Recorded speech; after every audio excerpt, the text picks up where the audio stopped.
Pretty good. Very good.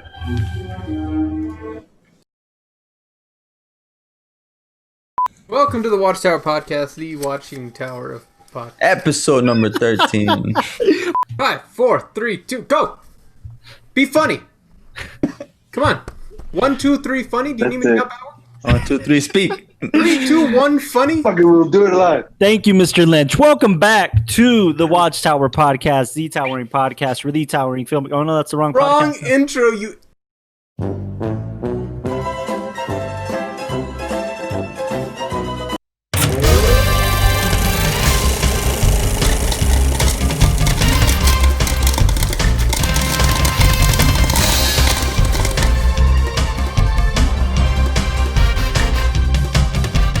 Welcome back to the WatchTower podcast, the new podcast brought to you by the new podcast network brought to you by Tower Productions, the Towercast network. If you haven't followed us on Instagram, make sure to do that. That's where we'll be releasing all the news and information of the podcast. Not just this podcast, but the Towercast podcast. So make sure and check that out. I want to introduce my panel of co-hosts today.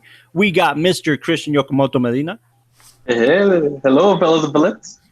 We got Mr. John Eric Castro. Millions to be made here, and your only competition is idiots. Mr. Michael DeLo. I say howdy now. Howdy. Howdy. I like howdy. That Howdy, is howdy, my thing, right? Yeah. Hey, please explain the hair.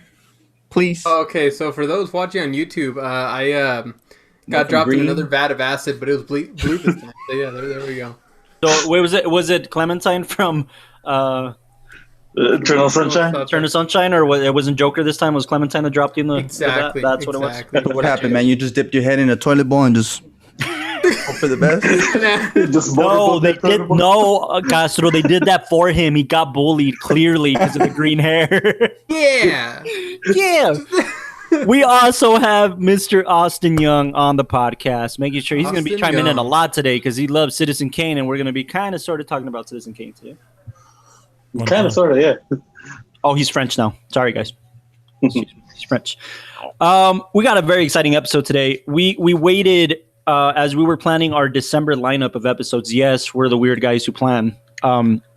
We planned to do. I believe this was the Laos choice or Yokomoto's choice. No, it's actually Castro's. Oh, it's Castro's choice. It was a marketing choice. You know, it's an advertising choice. It was a market. It was an This was a executive straight-up decision business from the choice. co-hosts. That's right. It was.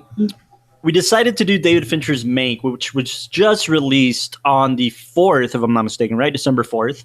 Yes, sir. You'll be listening to this episode slightly before Christmas. 2 weeks later, yeah. Oh, no, actually, it comes out this week. Hey, Um, this Thursday. yeah, so we're doing Mank. A lot of you are listening are big movie buffs. If you don't know what Mank is, I'd be shocked. But for those of you that don't know, this is David Fincher's new epic, new Hollywood. I'm allowed to call this a Hollywood epic because it not only is it take Already? place in Hollywood, but it takes place in Hollywood, Oh, okay, and it's yeah. about Hollywood, the business, and then it's about one of the biggest movies, if not the quote unquote best movie that's ever been made. This is Fincher's first film in like 6 years, which is very interesting. Gone Girl. This was the film after Gone Girl. Gone Girl was his last film. I still can't imagine that. It's been that long since. Has it that been movie 6 years came or out. 4 years? 2016 or 2014? One of those two is when Gone Girl came out. Let's fact check that really quick. Oh, yeah, actually, it sounds right because 2012 was with Social Network, and like Yeah, a it year was later was Gone Girl. Girl with the Dragon Tattoo, and then No. Gone Girl, right? Social Network was 2010, but 2010. Gone Girl was 2014. 6 years, man. Really? 6 years. Fincher hasn't made a film. Well, like a little side note, like this whole concept of like, I remember when they were bringing in like 2020 and saying like the best from the decade and talking about the 2010s, everything felt like yesterday. Like it's Right. weird kind of blurred line. That's true. Yeah. 2010s and now we're moving into 2020s. You know what's interesting though? About this particular movie, toward like kind of a connection to what you're saying, Delau. This movie's been promoted heavily since they started rolling film on this. And by film, I mean digital because we learned it was shot on a Red 8K. And I feel like I'm so familiar with the movie because I've been following it since I heard about the announcement that Fincher is doing this, and I was really excited, obviously. fun. Before we get into it, into kind of the reception and what we thought and stuff, I just want to kind of point out. I was reading something very interesting that I think would be cool to kick off the conversation. Was that this was written by David Fincher's dad, the late Jack Fincher. Jack, right? Yeah. Jack Fincher, and this is the only movie he ever wrote, and the only movie he ever kind of dabbled into. And this film was supposed to be made in the 90s.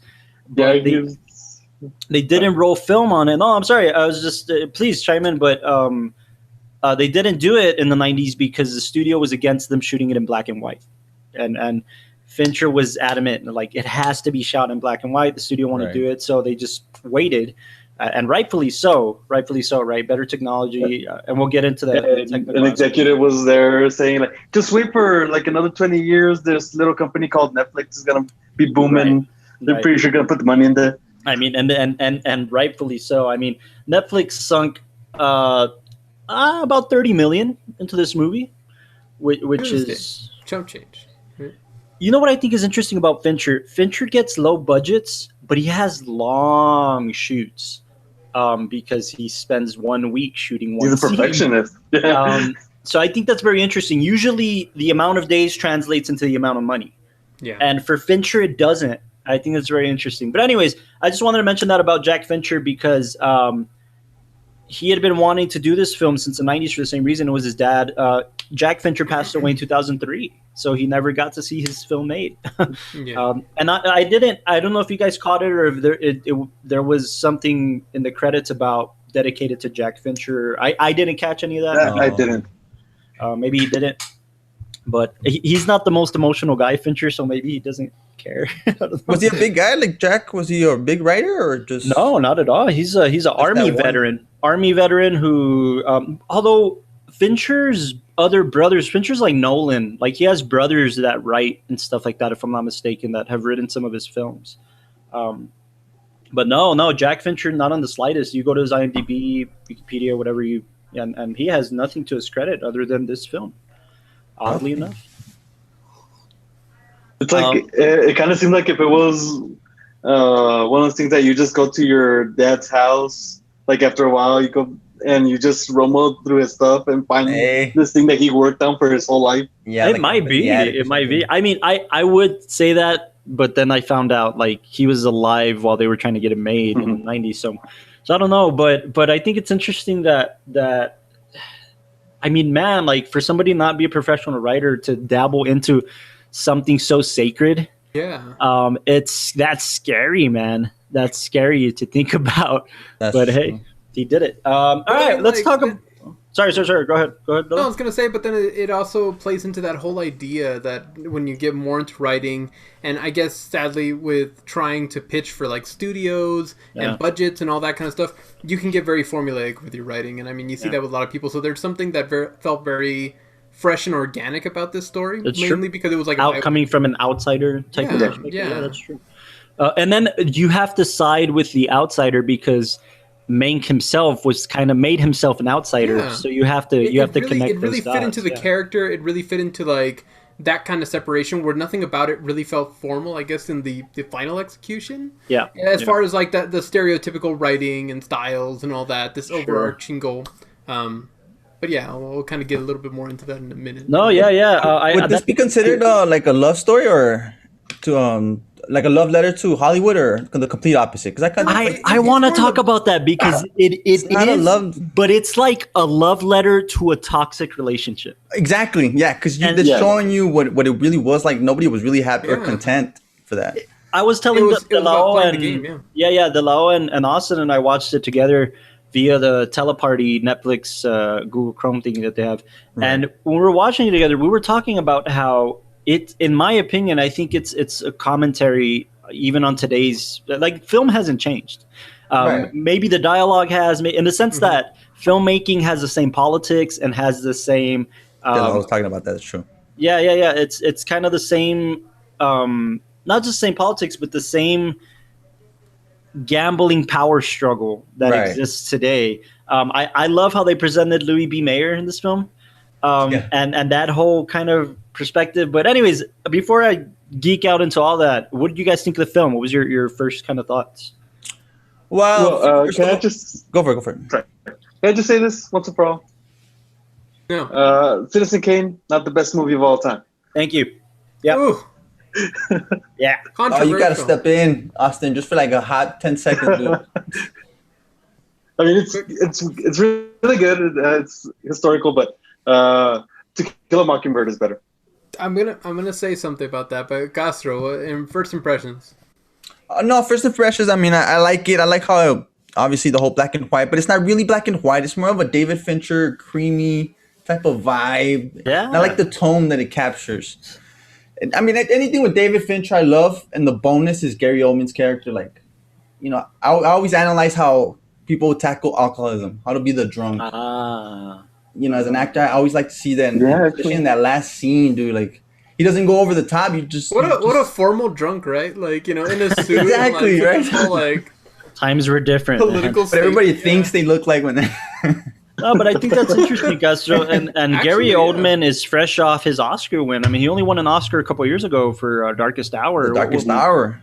Which and was the difference between this one, too. Because in that one, he was full of prosthetics. And this one, David Fincher told him, I want you to be naked, man. I want you to just be you. You know, no over-the-top wardrobe. Just that's beautiful, dude. That's to interesting. go from that to show the range.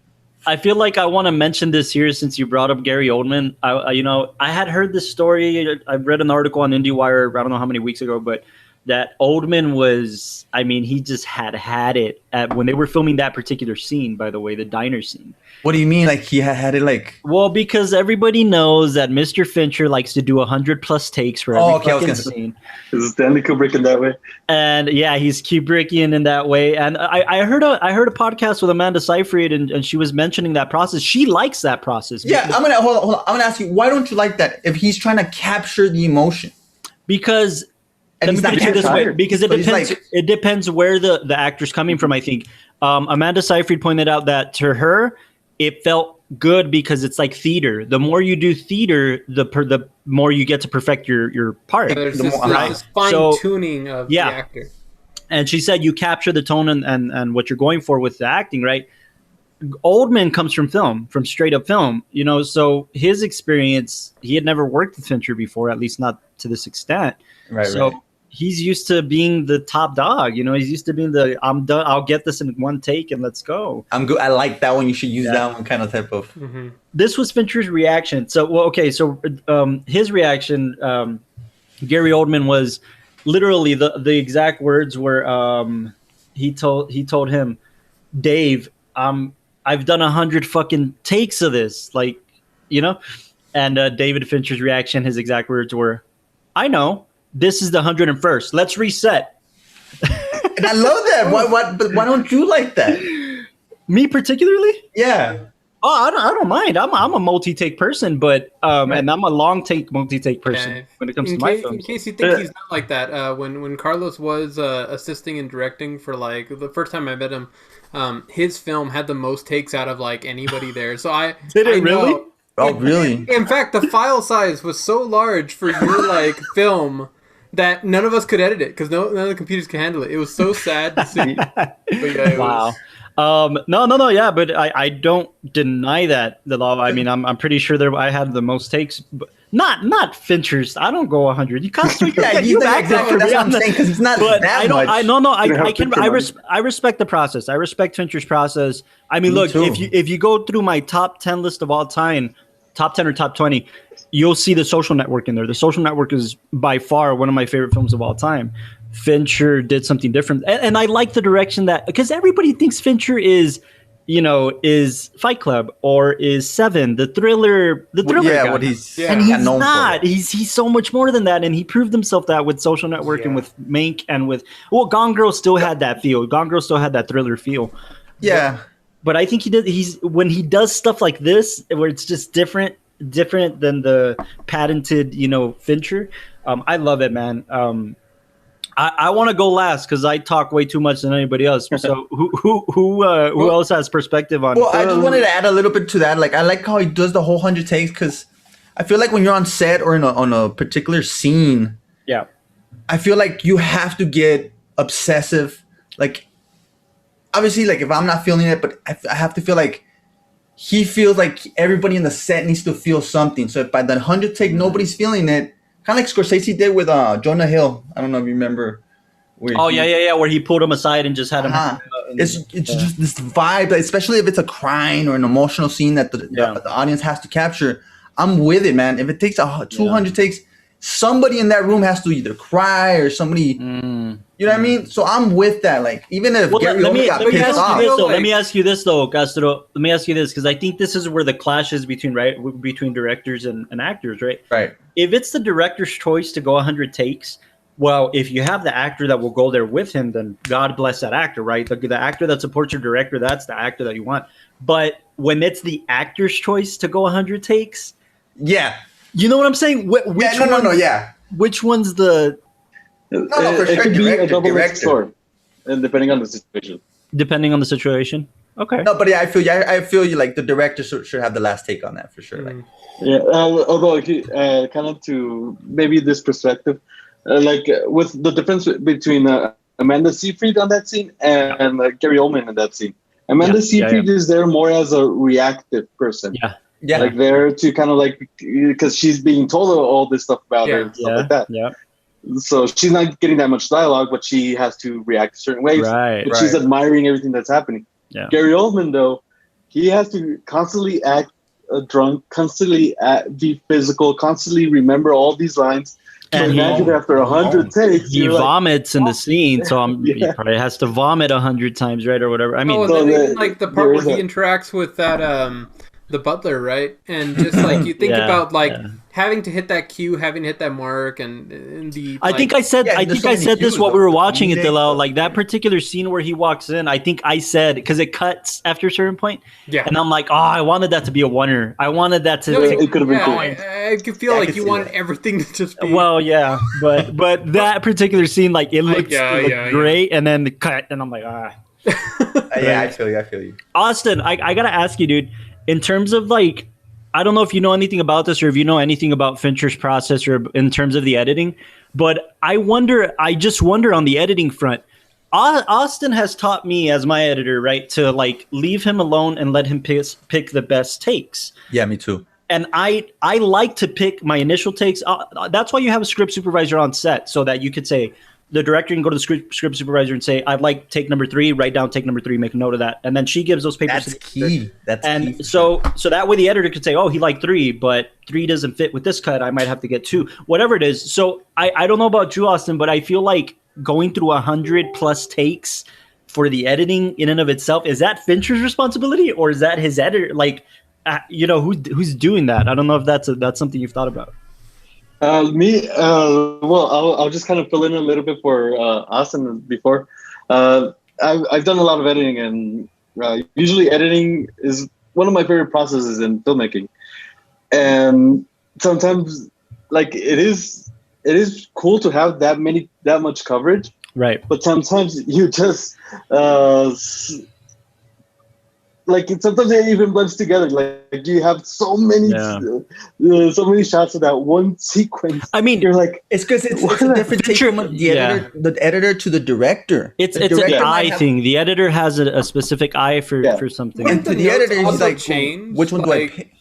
I feel like instead of like writing down when you're at that many takes, instead of the script supervisor writing down, take number 13 was good, take 2 was good. I feel like you would say, okay, he didn't. You think he gets the last take? You think that he's like the last take is the one? No, what I'm saying is that like when you're acting, and then you'll have those moments when you're recording, but then the actor either misses a line or something messes up and all that, and it's easier to mark down, I guess, those ones that are off, and then say take 25 through 30 are solid takes that you can that's an emotional reaction. See how I'd have to say that it's more of Fincher's choice. It's Fincher's choice because he's a very decisive director. Like if you hear this guy in interviews or in anything, like he knows what he wants and he doesn't compromise. Auteur-esque. Yeah. So I have to feel like it's either that, like you say, like, all right, write this down. This is the one I'm going to do. Or he's in the editing bay with the editor, like, no. I knew that this was the one that I wanted. We're gonna go with, like, he's very decisive. Is he at all one of those directors that will go and like edit his own film or like be there in the editing process? Like, I think he like Nolan, Robert Rodriguez. I would think you would have to. Like, you have to.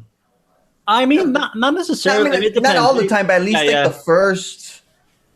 I don't know. Maybe, See, I don't know. maybe no, because I like that. I've learned that from my heroes, and like I said, Austin as my editor has taught me, like, hey man, you're gonna get too close to it, and then it just step away. Yeah, for a you little can't bit. get too invested. Yeah. So, in my opinion, and kind of like I said with my hero, like Thelma Schoonmaker has been Scorsese's editor for forever, since I want to say since Mean Streets, I think, or There it is, folks. And no, I'm not done. There's another Scorsese mention I'm gonna make, but bingo card.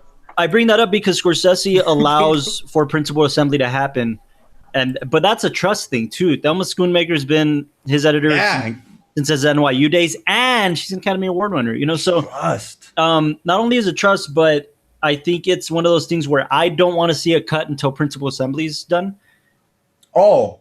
Yeah, I don't. Until principal assembly's done, then I'll go in and say, all right. You're not afraid that it's gonna be something different since you weren't in the principal? No, because unfortunately my own sabotage is that I go into the editing bay knowing which take I wanted. And that's the fight I have with Austin when we're editing, is like, no, dude, we got a different take. But if it's your view, how do you and Austin? Oh, we compromise. I mean, there's a compromise, but again, it has to be, why do you want that? I have to fight for my take, and that's the point. Right. That's the point. Why? But you have the upper hand. Like if you're in court, well, I mean, obviously, yeah. At the end of the day, Austin will. At the end of the day, if he says, "No, well, okay," it is nothing against Austin. It's just because it's your vision. No, yeah, but you're getting a little bit out of hand. This is fascinating. it has to go that. No. I think this is good to talk about because it's as a director editor process. I think you have to at least consider the fact that the director has to have some compromise. The editor has to have even more compromise to a certain degree. So there has to be a compromising relationship there. And in this particular case, Kirk Baxter edited the film. He started his first film in terms of, I mean, he's worked with Fincher and only Fincher. He's from The Curious Case of Benjamin Button to Mank. He's done every single film. Girl with the Dragon Tattoo, Social Network, Gone Girl, and Mank. So from 2008 to 2020, he's been Fincher's. Side note, it's kind of weird that Curious Case of Benjamin Button is the only one in the Criterion collection. Huh. What? Seriously? Yeah. Really? I would have expected Girl with the Dragon Tattoo. It's more kind of time. weird. It's like a fine wine. It needs about a year or two. Hey man, exactly. He's a 2-time Academy Award winner. He won for Social Network and for Girl with the Dragon Tattoo. Yeah, to Criterion, those are peanuts, man. yeah. Well, that's the editor. The Criterion favors directors, not editors. Mm-hmm. They just do. But that is true. So, in regards to Mank, I think my perspective is that you guys are gonna hate me. I'm sorry, you guys are. I think it was a fantastic picture. I really do. I think it captured the classic 1930s, 40s. I'm sensing a big however coming. There is. Here's my issue, Okay. and it's my own sabotage. It's my own sabotage when it comes to watching movies. And Sandra tells me this all the time. I know about the film a year or 2 years before it's going to come out. And because of that, I'm researching it already, or I'm learning about it, or I'm reading about it. I'm not like reading the story of what the story is going to be, but I'm reading, who's directing, who's editing, who's writing. You're following the page if there's a page. Which studio is picking it up, yeah.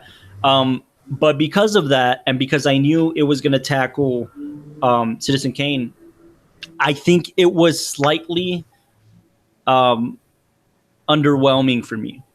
And when I just slightly, not like that was a disappointment. It was a great film, and again, you guys know me. I love the classic. So worst movie of all time for you? Yeah. This is a little bit of a shocker that you're. It was slightly. It wasn't disappointing. Again, there's a difference between disappointing and underwhelming. It just felt like I guess I wanted to see more. I didn't realize that it was going to be about just the writing of Kane. I thought it was going to be about the making of. Yeah, me too. I think maybe that's what I was. That's what I was also under the interpretation expecting. Yeah. And then that's my fault. That's not the movie's fault. That's my fault. My expectations were, shit. Like I thought they were going to be sad. It was interesting because I felt that like for as much as I thought it was going to be the making of, because I heard all these like rumors that when they were making it. That like they would tell the cast, like, if any person in a suit came in and was like watching us, you like stop and like I think like play baseball or something like that. Like they had this whole thing to keep the making of Citizen Kane like under secret, and then it was Orson Welles kind of going in his own direction. Yeah. But the story of Mank and I guess the writing behind it gave me a much greater appreciation for like where the subject matter was coming from. Like, and that's what I appreciated. At the end of the day, I appreciated that this film. Again, it's stupid, I know, but I appreciated that this film told Mank's story, not Orson Welles. Not No, and if you think about it, like, I mean, Citizen Kane, it can feel fictitious, especially like now watching it and not knowing like the history behind everything. Sure. This idea of like, Austin, you gotta step up. like the idea of like a person coming in that has like, you know, a damaged childhood who ends up like trying to like own the entire world and everything crumbling by his feet, like. It can feel kind of fictitious. It can feel like a fable more than an actual story. But you see, I think that's what makes Citizen Kane timeless. For all the shit I give Citizen Kane versus Casablanca, whatever, it's what makes it timeless because to me, the way I view it is the way I view, I don't know, Wolf of Wall Street, Social Network, is like the fall of an empire, the rise and fall of an empire. And that's what's timeless about Citizen Kane. Right.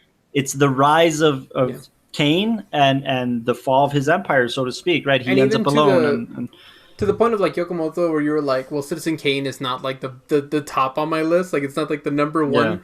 I feel like it falls...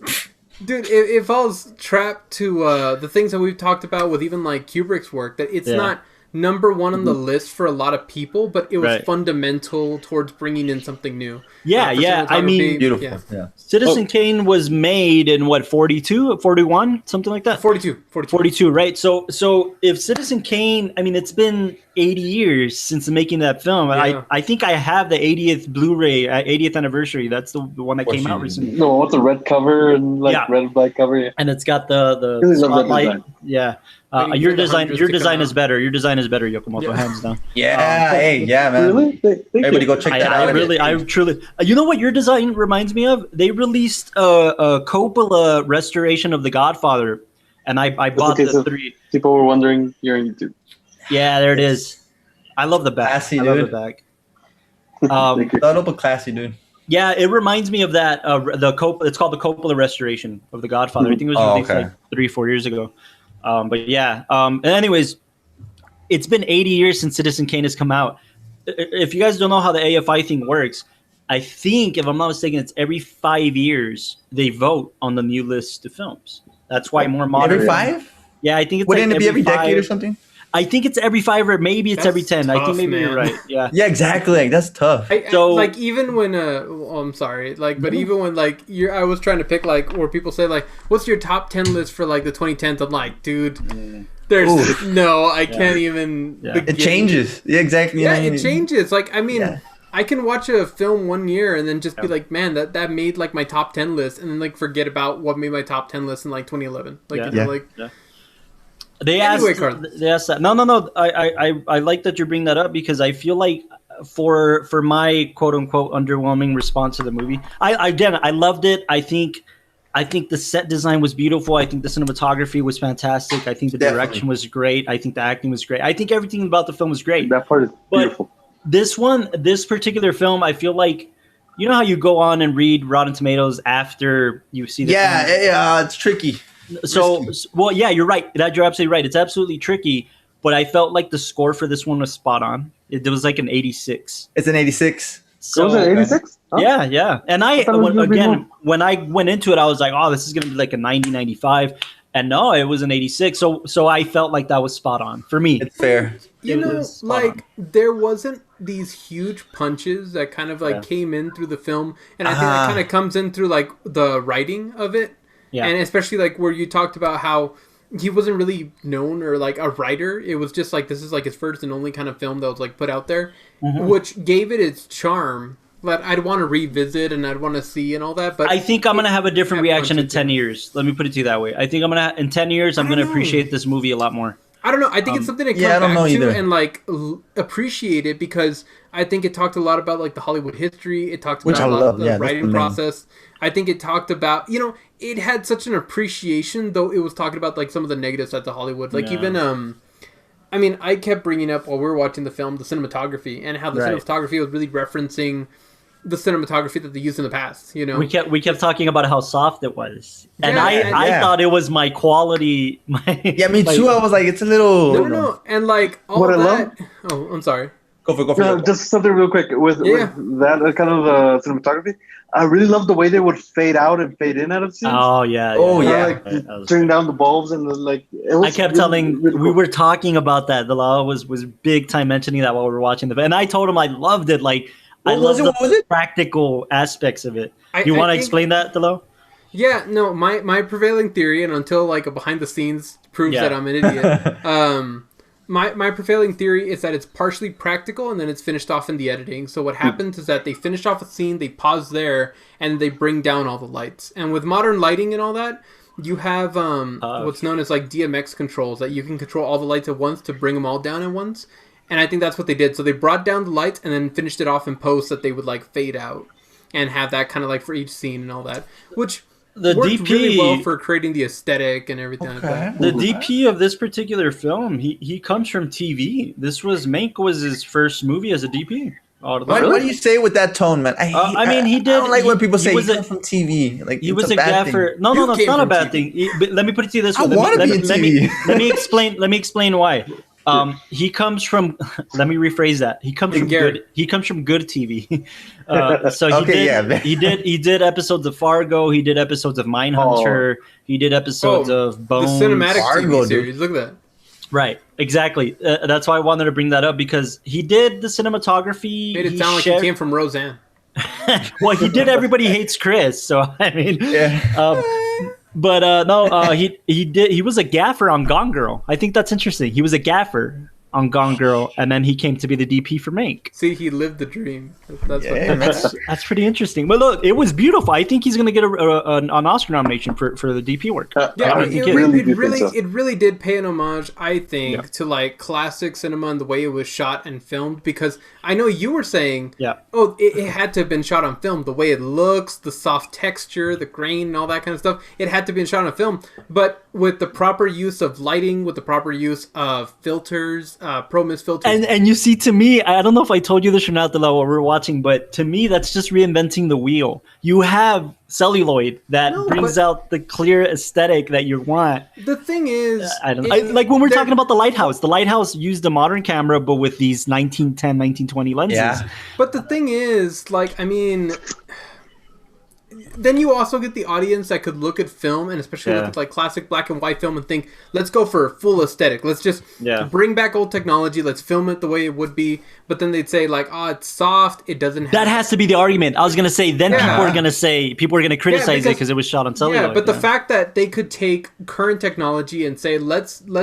recreate this look where it's crisp enough to appease like normal moviegoers, but then have that kind of texture where then people watching it would think like, oh, this was probably like, shot on something older. You know? I will say this. I think that it was soft where, similar to old cinema, it was soft where it didn't really matter if it was soft or not. And it was crisp on the beauty shots of the actors, on the hair light, on the scenes, especially the exterior scenes when they're walking through the garden and stuff like that. Yeah. And that's classic Hollywood. The beauty shot. We talked about that for Casablanca, where every Bogey single shot, every Ingrid Bergman single shot, it's beautiful and it's crisp and it's clean.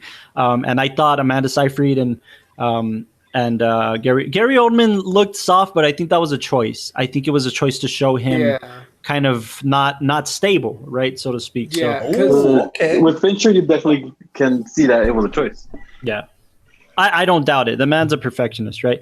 All right, here's you getting ready for this, Castle? Here it is. You want a drum roll? Here's my next Scorsese mention. I mentioned to you guys while we were prepping for the show that I had read somewhere that Fincher said this, and I think it's awesome. And it's primarily the reason where I was like, oh my gosh, I want to fucking see this movie. Ren Kleiss is the sound designer of the film. And I thought I want to talk about that next because that's the next interesting thing I found about this film as I was reading about it was Ren Kleiss, who did the sound design. Fincher said in an interview that him and Kleiss talked years ago about how to shoot this film, right, and how they wanted to make it happen. And he said, we wanted to make this feel like it was found in the UCLA archives or in Martin Scorsese's basement on its way to restoration. But look at that choice of words. Martin Scorsese's basement on its way to restoration. Not restored Criterion or not restored Film Foundation like Scorsese restores. It's on its way. Like, it hasn't been restored, but it's not forgotten. Yeah, and I think that's so interesting, man. That's what he wanted. But the sound design, from what I was reading, they wanted the sound to transition between the 30s and the 40s. Like, when they were in the 30s in the film, they wanted it to sound like the 30s. When they were in the 40s, they wanted it to sound like the 40s. And what they essentially did is just compressed the sound that they got so that it could get that same sound. When we were watching the film, I wanted to say something about the sound because it really captured the way that like old sound recording like felt. I mean, I don't know a whole lot about it, but when I look back at like our archival footage and like original sound recordings and all that kind of stuff, there's this higher pitched tone that comes out of people, especially when we're watching that. It's scene. A buzz. It's like I was gonna say a buzz. Raspiness.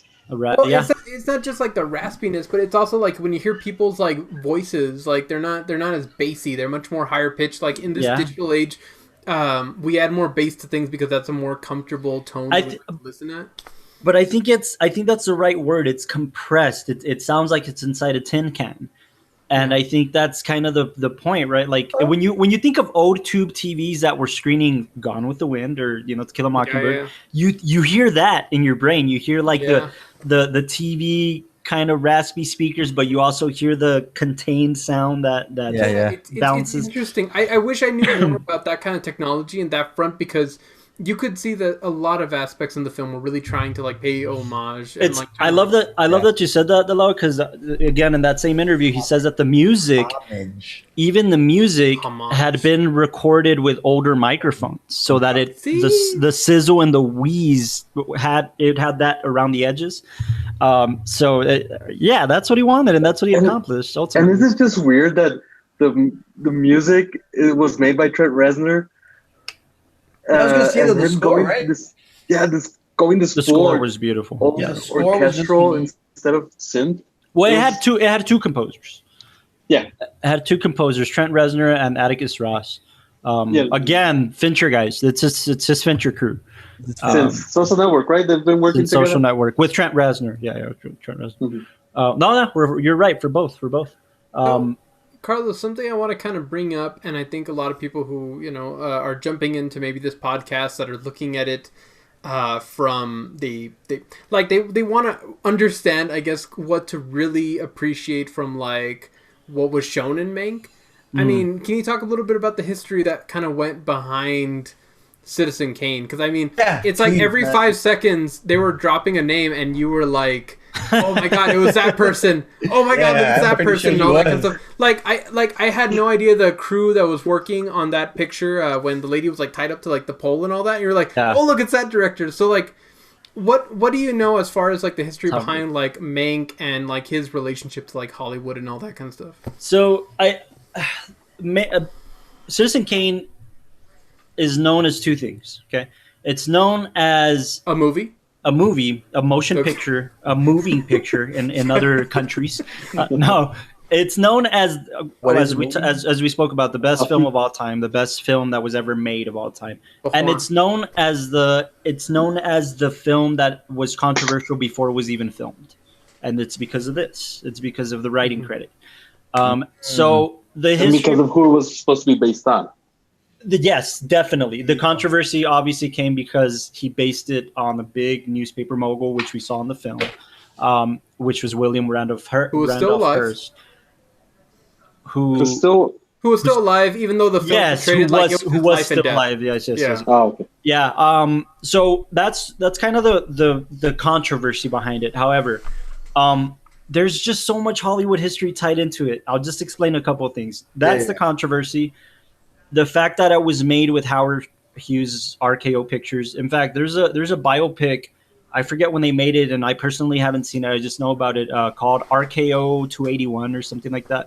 And that was the name of the film. Literally, the film was called RKO 281, and that's what was known as Citizen Kane back then before they processed it and released it. So RKO Pictures, if you guys haven't seen The Aviator, go watch it because it's a Scorsese film, and But RKO Pictures was owned by Howard Hughes. Howard Hughes was the most controversial businessman in the film industry at the time. He had OCD. He wasn't quite all there. Want to rephrase that? He had fucking OCD. He did have fucking quote unquote OCD, but he threw his money like it was crazy, man. And to the point where he did a film called Hell's Angels, and he was an aviator. Literally, he that's how he made his fortune, or that's how he inherited his fortune. I should say. Yeah. And he owned a studio picture because if I had that money, that's what I would do. I'd be Howard Hughes going to buy a movie studio just to play with my toys. That's what I would do. Yeah, for sure. So that's who he was. I mean, the man was a billionaire. The guy could do whatever he wanted off in the world, but he wanted to be in Hollywood. He literally paid his way into Hollywood. So because Citizen Kane was made with that studio, again, the controversy and the buzz, as we saw in the film, was already wrapped around it before they were shopping it to studios. That's why every studio didn't want it. And then Mank had a reputation of being a drunk and being a gambler, so they didn't quite want to work with him. Orson Welles had a controversy of Orson Welles got puffed up really young at a young age because he was the quote-unquote boy wonder. He was the guy that was making awesome things at 18, 17. Right. He was in the radio business, right? He was in the radio business making radio. Bringing him up. In fact, that's how him and Mank met. Mank wrote some radio operas for Orson Welles, and then that's how they met and decided, hey, we should make a picture together. Orson Welles' debut, obviously Citizen Kane. Nice. So that's kind of the controversy. At 25, at 25, this man, at my age. You see? Yeah, what are you doing, Carlos? I don't know. What the hell am I doing? They're going to make Citizen Kane. Get a tattoo, man. Fuck that. But no, that's kind of the history behind it. And if you kind of follow the history further down the line, RKO was kind of conjoined with Paramount, Paramount Studios. Paramount ultimately bought RKO. So RKO became Paramount. And if you go to the Paramount lot today, that was my biggest thing when I was there at the lot, was you could still see the soundstage where they shot Citizen Kane on. It's still on the lot. I think it's soundstage 20 and 21. Like they're conjoined. So and again, that history is that there's this story that Howard Hughes used to park his planes inside the sound stages. Because he could. Yeah, man. And he would construct the fucking planes sometimes in the sound stages just because it was his property and he could do whatever he wanted. With my drones, dude. I'm gonna be lifetime. Seriously, right? Yeah. But yeah, anyways, that's kind of a little bit of history behind it and why Citizen Kane came to be. And then when it was released, obviously, William W.R.H. Hearst was still alive. And it was released. There was a controversy, but critics loved it. And after critics loved it, it made money. And it became this powerhouse of a film. And Orson Welles went on to make not so great work after that. But I mean, a lot of people love him. I'm not a big fan of his work after that. But Yokomoto over here is, he's getting pissed off that we're saying that. I'm not a big Orson fan. Welles, like, kind of. He kept wanting to top himself. He kept wanting to top himself. Which is, but at the same time, at least what I hear is that thanks to what he was doing with Citizen Kane and all the behind the scenes with relationships and all that stuff, like he kind of did burn himself out with a lot of relationships. Yeah. Where he wasn't getting that much trust to do even more other projects. It's because he went from being the boy wonder to being the director of Citizen Kane to being, he's kind of an asshole. He really did. He burned a lot of relationships in Hollywood because, I mean, he had affairs with a bunch of actresses. He was kind of like a modern day, I don't want to say Harvey Weinstein because he wasn't that. But he was no. He definitely wasn't that. But not at all. But he was like a modern day like the director you don't want to meet, the asshole that thinks he's all that. That's who Orson Welles was ultimately. No, and even you saw that into they redirected what is it called, like The Sound of the Wind or something like that. Like, I saw the documentary of. I didn't see the film, but I saw the documentary. Yeah, funny story about the film. I went and I was gonna watch it on Netflix, and what happened is that I had put it on, and it was Orson Welles, and I was expecting something really experimental and big and all that kind of stuff. 5 minutes through the film, my TV just went black, and then what happened is that I was like, this is his best work yet. Something about to happen. This is genius. And no, but it does cut out. It does cut out. No, but then I realized my TV burned out. Like that the same moment. Like, it just burned out, and like nothing was happening. Like, oh, I can't. It's just broken. But I was flicker, and it's like, holy shit! But I was like, how long is this pause gonna go on? Here's the ultimate question: Did you feel like you should keep watching it? Like, did you go back? I was in the first 5 minutes and without a TV after that, so like I completely forgot about it. I didn't even finish the film, but I'll probably go and watch it. I did want to talk about that because while they were shooting his last film, that's what that film is, and then the documentary behind it. I think the documentary is called "They'll Love Me When I'm Dead" or something like that. Yeah, that's what it's called. And it's pretty good, man. It just shows you like how mad he went as a filmmaker, and kind of how he like literally he had this film stashed in his pocket for decades, like the script. And then when he finally decided to make it, his whole thing was, this is gonna be my best work before I die. This is the last thing I'm gonna like. He built it up. He built it up. And if you don't know this about Orson Welles, he's very good friends with Peter Bogdanovich. And if you don't know Peter Bogdanovich, he's a fucking legend. And he did. I don't know what the word legend means. It's really big. Are you still gonna do a Finch thing? Is that your? But no, Peter Bogdanovich is a big deal. I think he made his biggest film, kind of to credit, is the last Picture Show, which again. Legendary film. But anyways, Peter Bogdanovich, Orson Welles are friends, and Peter Bogdanovich was casted in this film because they were really good friends. But Bogdanovich did it just with the intention of like, he's my friend and I'm worried about him, so I'll just go and help him out on the film. Wow. But Bogdanovich interviewed him, and in the interview, he asked him about Citizen Kane and he asked him about Mank. And that's all when they're bringing up. So he asked Orson, like, just like Mank, and if you haven't seen the film, go see it because I'm about to spoil the ending. Just like Mank said, I accept this Academy Award, just like I did in the writing in the absence of Orson Welles. Orson Welles in the interview said, I started having conversations with Mank, early conversations about the film. He went off in the desert and wrote one film. I stayed in Hollywood and wrote another film. And he would send me his work, and I would send him my work. And then what ended up happening is he went on to do another picture. I took what he did and just took the parts that I liked, but I mostly kept my script, and that was it. And Bogdanovich was like, "It really that simple? That was it?" And he's like, "Yep, that was it. Nothing more to the story." So that's Orson Welles continued his whole life thinking, "Well, it was my movie. I wrote it. I'm not giving Mank credit." There wasn't really a resolve there between them. Yeah. So now you can understand why Mank is such a big deal on telling his story. Like, truly, there's multiple critics and writers that analyze classic Hollywood and Hollywood history. Did you catch the little Fight Club thing? I don't know. I cut that. The little framed whatever thing, the circle in the corner. Oh, it was cigarette burns. I don't know. Was that a David Fincher thing, or is that just a? I know that used to happen in film. I think that's just a film thing, yeah.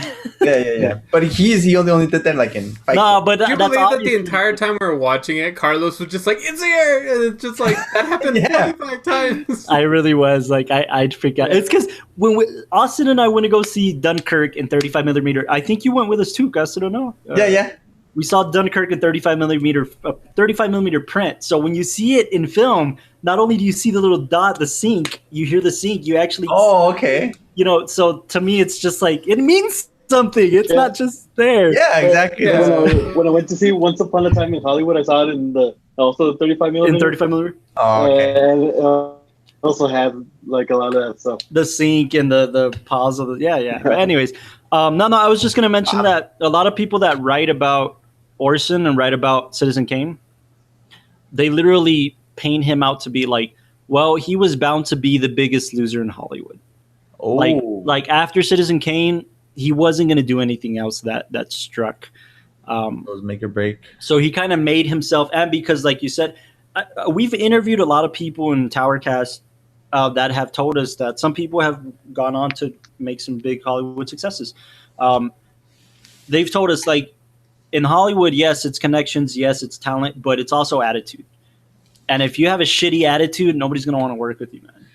Yeah. And sure enough, that's kind of the trajectory that Orson Welles picked. But anyways, to talk a little bit more about Mank and kind of how I think I really wanted to see Amanda Seyfried do something more.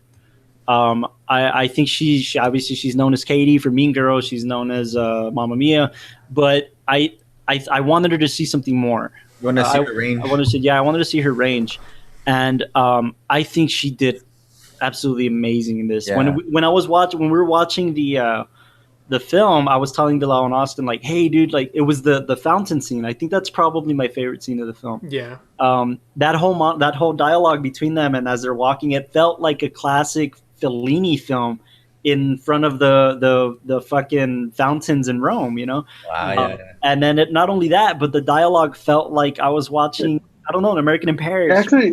Actually felt like two friends talking, and they had that chemistry between them. And yeah, like you wanted to see them get together, but you knew they're nothing more than friends. Like the forbidden kind of, yeah. Yeah, it was. I really appreciate it. And yeah, Amanda, especially going with a heavy hitter as Gary Oldman, like the that's fact intimidating.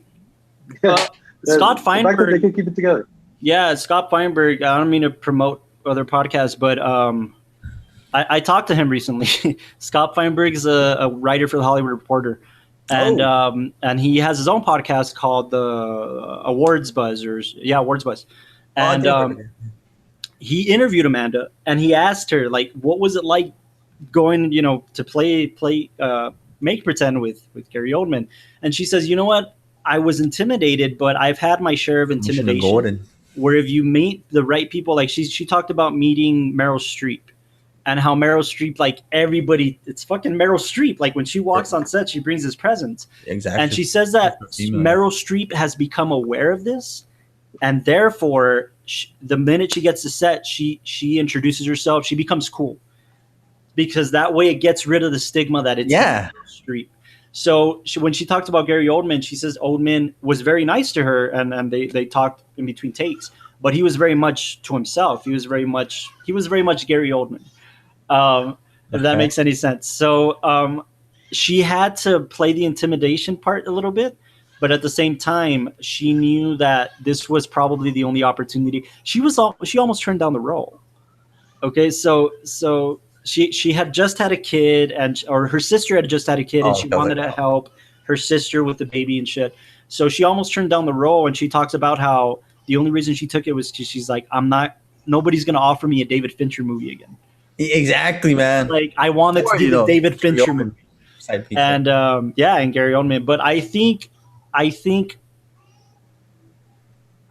have a special place in my heart for Lily Collins. So though I think she did amazingly, I love her, and I'll see her in anything she does, just because I think she's very talented, and I kind of have a crush on her too. So, but she did great, kind of playing this role. But I bring her up because between her and Amanda Seyfried, I think both of them have potential to get nominated for Best Supporting. I think they both do. I think they both do. Especially Lily, I think that she might even get actress. You think so? I don't know that she had enough scenes.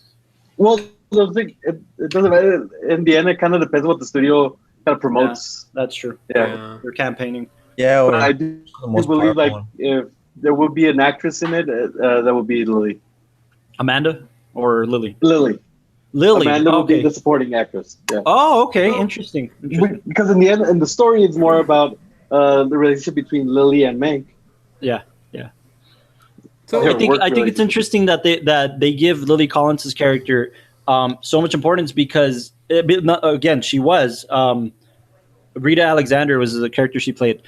In that same interview with Orson Welles, his own secretary said, I think it's funny how you say you didn't have many conversations with Mank when you were making me type everything you two were saying. What? So again, the secretary thing in Hollywood is kind of a big deal. Like they're the ones. If you want anybody who has the goods, it's the secretaries of whoever you want. I learned that from Mad Men. Mad Men, yeah. Mad Men, anyways, I bring that up because Lily Collins' character obviously plays a big importance. And you ride the roller coaster with her too. Like the whole thing with her husband being a British officer and did he die? Is he alive? I think it's good. You were going to say something though, Delo. Oh no, I was just going to say, like, on a story front, I thought it covered the execution perfectly, but I don't know it seems very difficult to write a story that's taking place in two different times and trying to balance that together to keep the tension both times. But this one felt like it did it very well. Like, I mean, the tone. Well, I gotta admit, in the beginning, I didn't feel that way. I thought, okay, the first flashback, it's just a flashback. I get it. It's just kind of showing you. Second flashback, why are they going from 1936 to 1940 in that way? And then the third and fourth and so on, that's when I started feeling like, because okay. After a while, you understood, okay, we're understanding how he kind of like not only got to where he's at, but everything that built up to like the tension that we're seeing now. Because it's because I guess what they with Orson Welles, you know. Yeah, I think like because I've seen it done more effectively in other films, like if you've seen Steve Jobs. Steve Jobs does that very effectively. You don't get lost. You follow the entire story, but you see why they flash back to those key moments. Yeah.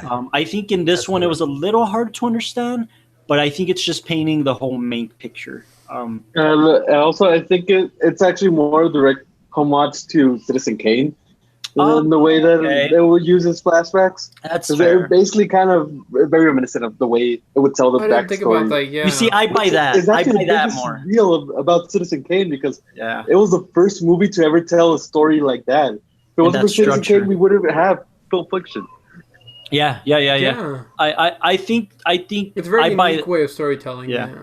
I buy that theory more. I can gel with that more, Yokomoto, than kind of. But I mean, there was, I don't know, maybe it was like writing the ending and then kind of working your way backwards. But like, I felt that moment when they kind of built up the tension where there was going to be a clash between Mank and Orson Welles, and also Mank and what's his name? Well, the main guy that he's basically, this is all kind of being like written about and all that. William Randolph Hearst. Yeah, Hearst. Basically, like those two kind of climactic moments were meeting each other at a very like, I'd say healthy point, and everything leading up to that felt very balanced. You know, where sure. Yeah, so I don't know. Especially with that ending, the ending where they kind of like basically resemble each other the way. It was enough that, you know, like I could say that, yeah, sure, there's other ones that have been done that like executed it better, but I mean, it was done in a way where I was very satisfied. There wasn't like, man, they ruined it. Like it was building up so well, and then, you know. Yeah, I do want to mention, by the way, just because based off what you were saying earlier, Delo, about how I was fucking geeking out over it. Okay, look, I'm not gonna shy away from this. When you make a film that shows you're on the lot, like if like The Artist or like Ed Wood or like, you know, when you show that, like I'm sold, dude. Like I'll watch it. I don't even care if it's a bad movie. Yeah. But because they did show so many Hollywood parties and so many Hollywood sets and lots, they literally portrayed George Kaufman, Greta Garbo, Charlie Chaplin, Joan Crawford, Betty Davis, Clark Gable, Eddie Cantor, Joseph von Strasberg, Norma Shearer. I mean, there was little mentions I missed a lot of them. Portray. Really? I did too. I think it was also like late Charlie Chaplin before he got fucking kicked out of the country. But thinking like touchy with the little. But I'm telling you, dude, like we just talked about how detailed Fincher is. If he didn't do that, I'd be disappointed. In fact, that's probably why I was more disappointed, because we didn't get a whole lot of name drops, quote unquote. But that's not a bad thing. That's just so true. Yeah. You didn't get them in. That's a good thing. That's a smart thing to do. But one thing about the story on this movie, though, which I think it's also kind of like what I'm perceiving more about the feedback of this movie. Yeah. Because so it's a movie that basically kind of sells itself as kind of like the backstory of the making of Citizen Kane in a way. But in the end, it's actually like you go in for the Citizen Kane, but you stay for the political. No. You go in for the Citizen Kane, but you stay for the Mank. Yeah, I think that's what it is. Because the biggest attraction to me of this story was him and his kind of almost his plea to cling on to Hollywood by writing the best. Because I mean, the relationship between Mank and his brother, man, was one of my favorite things about this film, and one of my favorite character dynamics between them two. I stayed for the Mank. I don't know. I stayed for the Mank. I saw that there was a lot of way too much political discussion throughout, and his relationship towards Hearst, who was campaigning at the time. Well, I mean, it's made in the sense that you're wondering, like, how is it that this guy, who is almost like the odds are stacked against him, that basically you have to just kind of suck up to whoever's ahead in Hollywood to, like, make it. Right. Like, how is that personality going to persist? And you see it at the very end. Like, you know what I thought was interesting was in terms of politics and power was, I think the most impactful moment for me in terms of that conversation is the editor that edited the political piece that won the senator the election, right? I mean, the guy shot himself because he thought it's my fault that this guy won, even though he made me do it and I had to do it or else I'd lose my job. That was such a sad scene. But it was so powerful, and it's a commentary on Hollywood, and especially Hollywood back then and propaganda. I mean, propaganda. How powerful it is, yeah. In this whole film, they were talking about Hitler, and they were talking about almost making fun of that, and making fun of the concentration camps and Louis B. Mayer. Again, if you know, and I think they need to make a movie about Louis B. Mayer, dude. That guy's life is fascinating, to say the least. I was telling Delau and Austin, if you didn't catch that or if you don't know, in the film, he's portrayed by I've seen him in TV. Is it Ours leader? No. Arliss Howard. Arliss Howard. He was portrayed by Arliss Howard, and Arliss Howard has been in like fucking Kubrick films, like back in Full Metal Jacket. But he was portrayed by him, and Louis B. Mayer. If you read anything on the guy, he's the Swiss immigrant, much like most of the people that started the studios in Hollywood, right?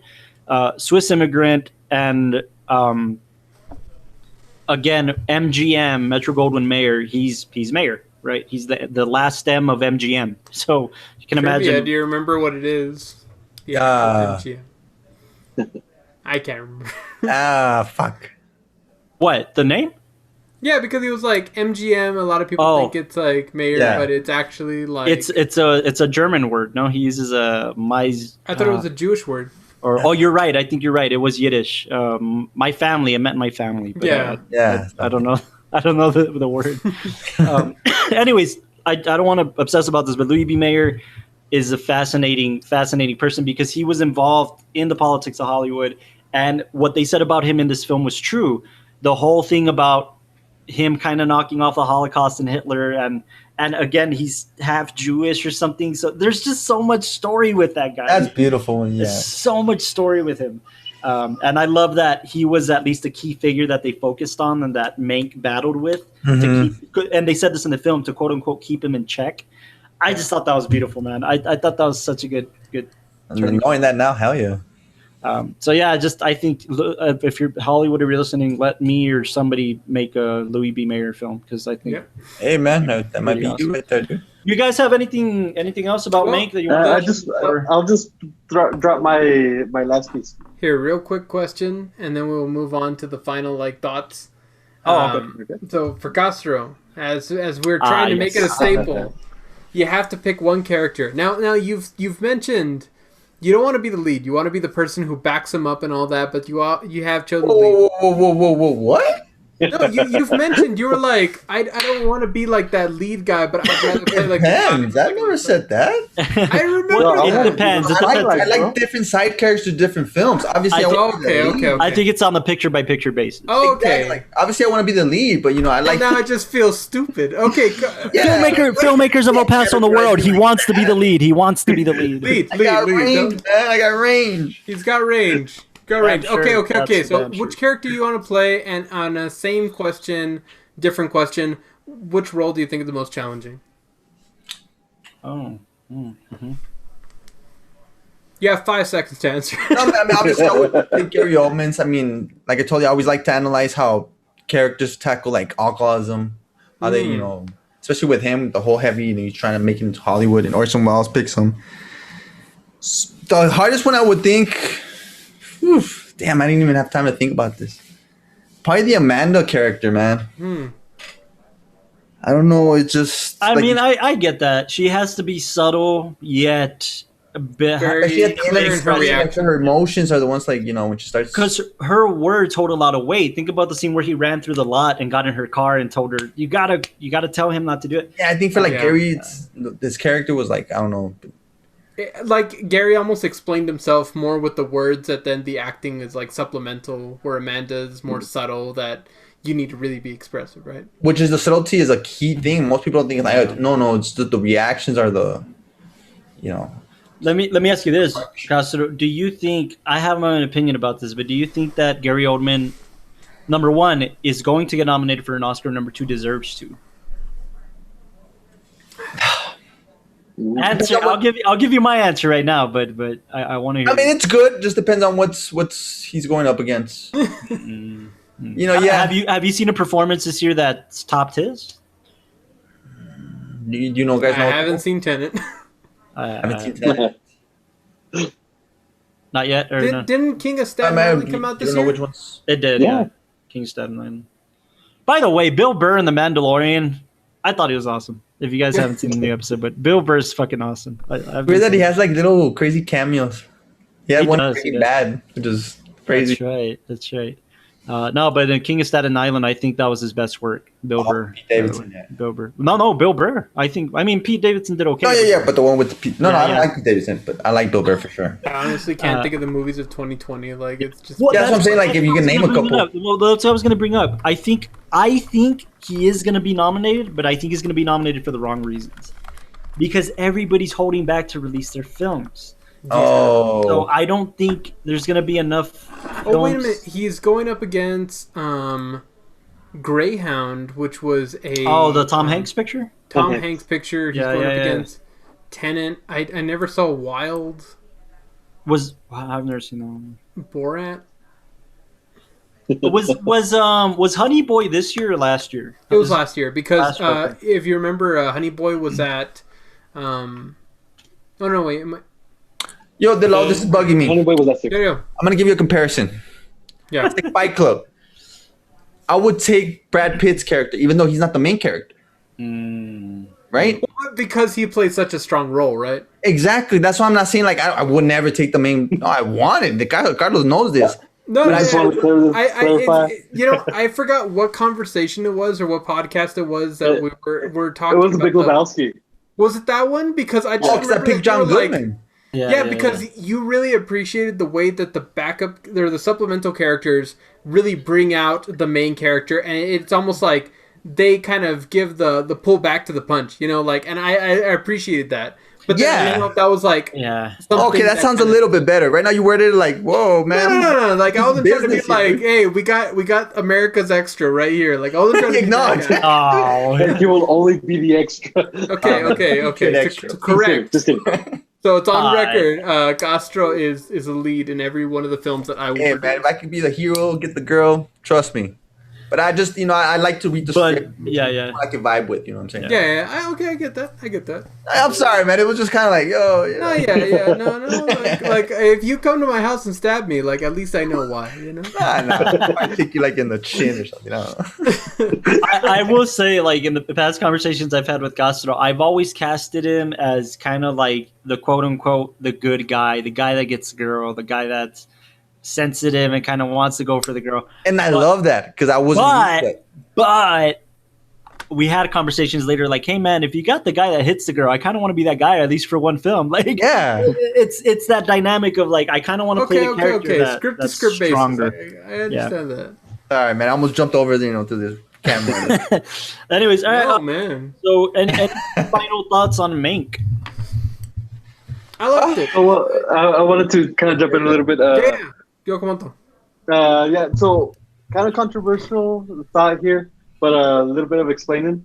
So we're still not in the Oscars, but depending when you the audience actually see this. I mean, it's Oscar season. It's Oscar season. I'm just saying, literally right now. This movie is basically going to be Mad Max Fury Road of this year. Really? You think it's going to win a lot of shit I think as a surprise? Go along for the technical stuff.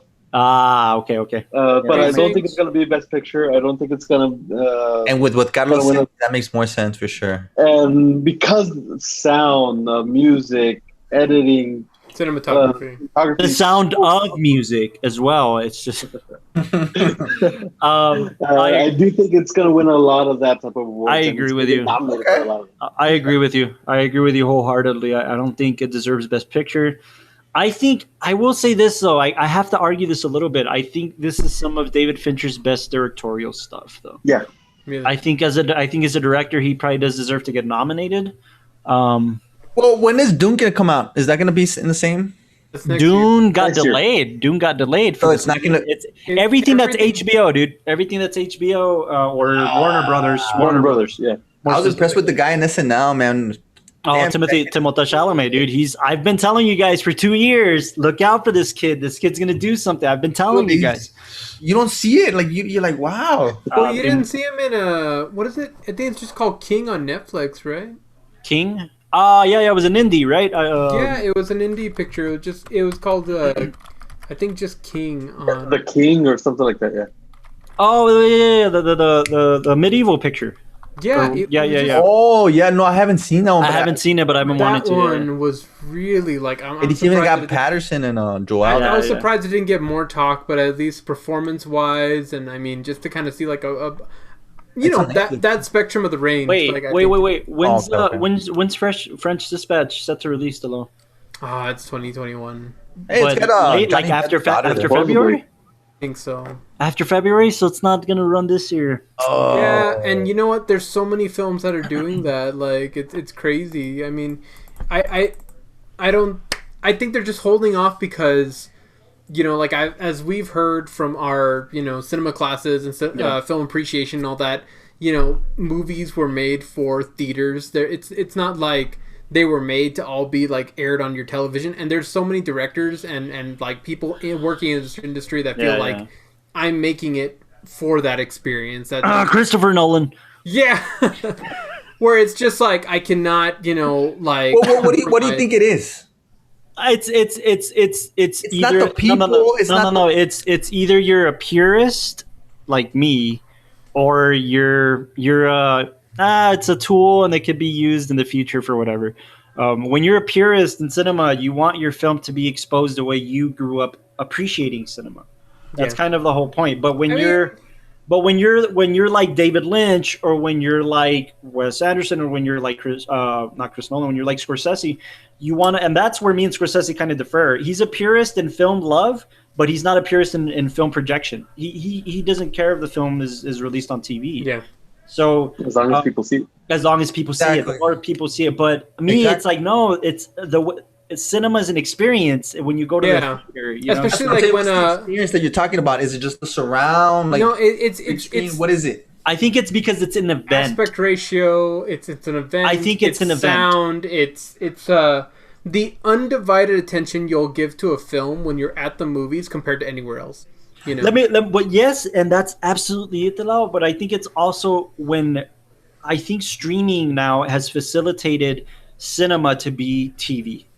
Does that make sense? So cinema is now TV. Cinema is now, I'm going to flip on the channel and see what's on. It's a thing that you can, like, I mean, like, okay, she probably won't hear this. No, like, with my girlfriend, she loves to kind of go and, like, watch movies, and she really appreciates, like, all these different films, but her and her family have this thing that, like, on holidays, they can kind of watch a film back to back to back, and it's almost like it loses the quality of that single film, Because you can easily just jump to, like, the next thing and completely disregard the story. Like, put it to you this way, like, it becomes easier to just watch it in the background. Yeah, and I think that's what Della was going with. Okay. Yeah, where it's not that she doesn't like the film, and it's not that she's not getting the full essence of the film. Because I mean, when you talk to her, she loves every single thing that she watches. But it's a matter of the fact that, like, if you're a director and you're putting your heart and soul and you're putting like months of production, and then thinking that somebody's just gonna move to the next thing right afterwards, it feels like I've had that same argument too. Wow. Yeah. Well, I mean, I think people like get up. It's like the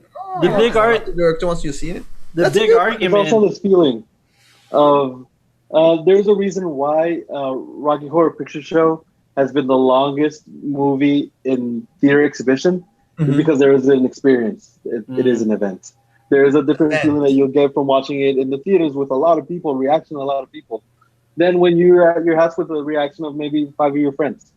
There's a saying in yeah, for I sure. wish I had 5 friends. there's a saying in Hollywood that like, they kind of portray the big screen and the small screen. The small screen is TV. The small screen is what you catch at home. So and that's not just you that's hate not on just, that. Which hey man, TV Breaking Bad just broke that whole. no, stereotype. no. I don't mean television programming. I mean television programming for since the inception of programming in television and cinema, it's been secondary to cinema. It's always been secondary. And you don't think it's kind of like? It's in I this think weird we're place right in now. a renaissance. We're in a renaissance of Because back TV then it was now. get the trilogy, right? Get the money. Well, Now it's get a 'cause- couple of seasons, you know. But we're in a renaissance of TV now. But Exactly. when you're talking about shows like I don't know, fucking ER Cheers. and Gilmore Girls and I mean, No. I like Cheers. No, but I'm saying Yo. it. I'm saying it in a sense that it's something that you can put on any episode. You can enjoy it. Right. It works so well within its okay, medium, you know. Yeah. As opposed to like theater, that like you almost want a completion to it, and then something kind of feels unsatisfying when a movie you can tell that they're trying to end it so that they can make another movie, and it's this weird kind of like limbo place. Yeah, but I feel like we're also in that weird place. Yeah. Where, like, even if you look at, like, the Marvel movies and the way that that's kind of portrayed itself as being not really a single good, like, film by itself, but an episodic adventure. I mean, they literally have to call kinda- they literally call the Marvel movies, the Star Wars movies, the the blockbusters, quote unquote. They call them now event pictures. Yeah. Those are events. Those are people are standing in line for tickets for God knows how long. Those are events. But you go to see an art house picture at a theater, it's an experience, and it's like I really like films that you can see by themselves in isolation, and they are wonderful by themselves. I hate this idea that like I have to watch you and then I have to watch the next one to really appreciate you. And it's that whole thing. But I feel like TV is able to do that. Like when you look in the Game of Thrones series, I mean, people loved it, ramped and raved. And it lent itself to that medium of like, I can't give you everything all at once, but I can give you the next piece right after, and it'll be just as good. Episodic work is made to be like that. I love that. Episodic work is made to be like that.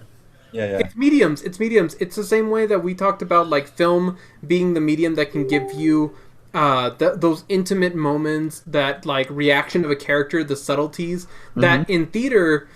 You don't get that, but you get the experience of a live performance, and it's like each of those mediums have their own respect. Each of the it's not like the film industry is going to kill the theater is going to kill the film industry. No, not at all. They're independent of each other. They have their own strengths, and I feel like TV's kind of in that area now. TV's in that area where it has its own strengths that it can play into. You know, especially when in the world of binging, especially in the era of binging. I mean, TV has its own thing. Yeah, exactly. But I think that like kind of like Delal says, when you experience a film, and a film that took years to craft, those 2 hours, 2.5 hours, 90 minutes, whatever it is, that means something within those 90 minutes. Like it means something within those 90 minutes. But you don't think that's just like a very small percentage of the population? Like us, obviously. Today. It also kind of goes back to the whole thing about like film lovers and film appreciators and all that kind of stuff, where there's people who like, they want an experience that comes with film, and then people who like watch film because I don't know that I believe either. I think it's on a person by person basis. I can't attest to either, because you're talking about shows that are an hour format, hour 15 format, which is, you might as well make a fucking movie, right? Because you're talking about, especially miniseries like The Queen's Gambit. Everybody's fucking in love with Queen's Gambit right now, and when you're talking about. I know I've heard great things, and it's on my list, and I'm getting to it. And you get 6 hours, like you're saying, 6 episodes.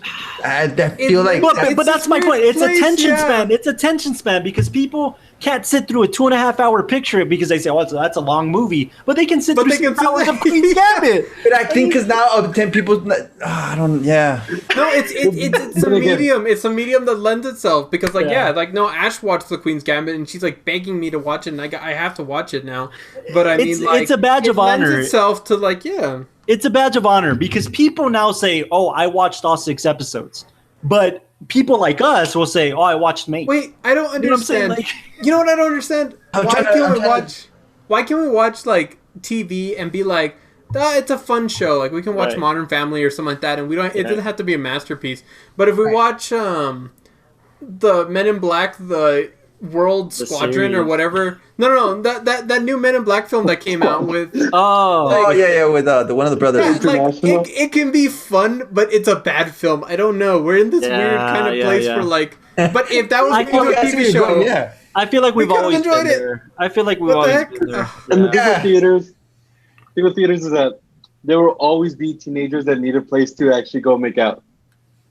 Yeah, I know, right? Who said that? I guess was what it I'm Lynch or Fincher? One of them.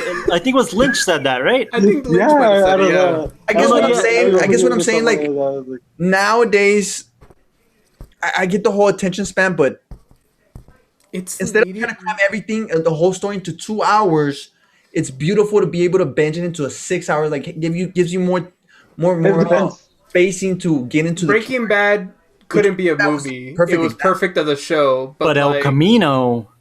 Exactly, like you know what I'm saying. But El Camino was. I didn't like it. What? I already told you I didn't like it. Dude, they brought Walter White back with the freaking bald cap. Oh, I mean, technical, but story. That was a good story. It was a good story, but I just feel like it was like a lost episode. Like it should. So Mank. So Mank, but yeah, I was gonna say no. I will say this for our listeners: if you're listening, if you're watching this, if you feel like we should do an episode on theater versus streaming versus TV, let's do it because I've been wanting to review Side by Side for the longest time, and they have a whole section on should I watch movies on the internet, on my phone, in the theater. Oh, okay. That'd be a wonderful conversation. We should talk about that. Like the directors of Matrix are like, well, there's this whole virtual world that's now being created where people can watch movies in a role-playing server together. And then Keanu Reeves is like, but what about holding hands in the movie theater? What about kissing somebody? And the director of Matrix jokingly says, he's like, what about kissing and this and that? And he's like, you do that at the theater by yourself? like you in your trench coat, you know? There's this whole section about that. So guys, if you're listening and you want to hear that conversation, let us know because exactly. Like I think it could be cool. But I think it's getting time. Yeah. Mm-hmm. All right, it's getting to that time, ladies and gentlemen out there. Yokomoto. Oh well.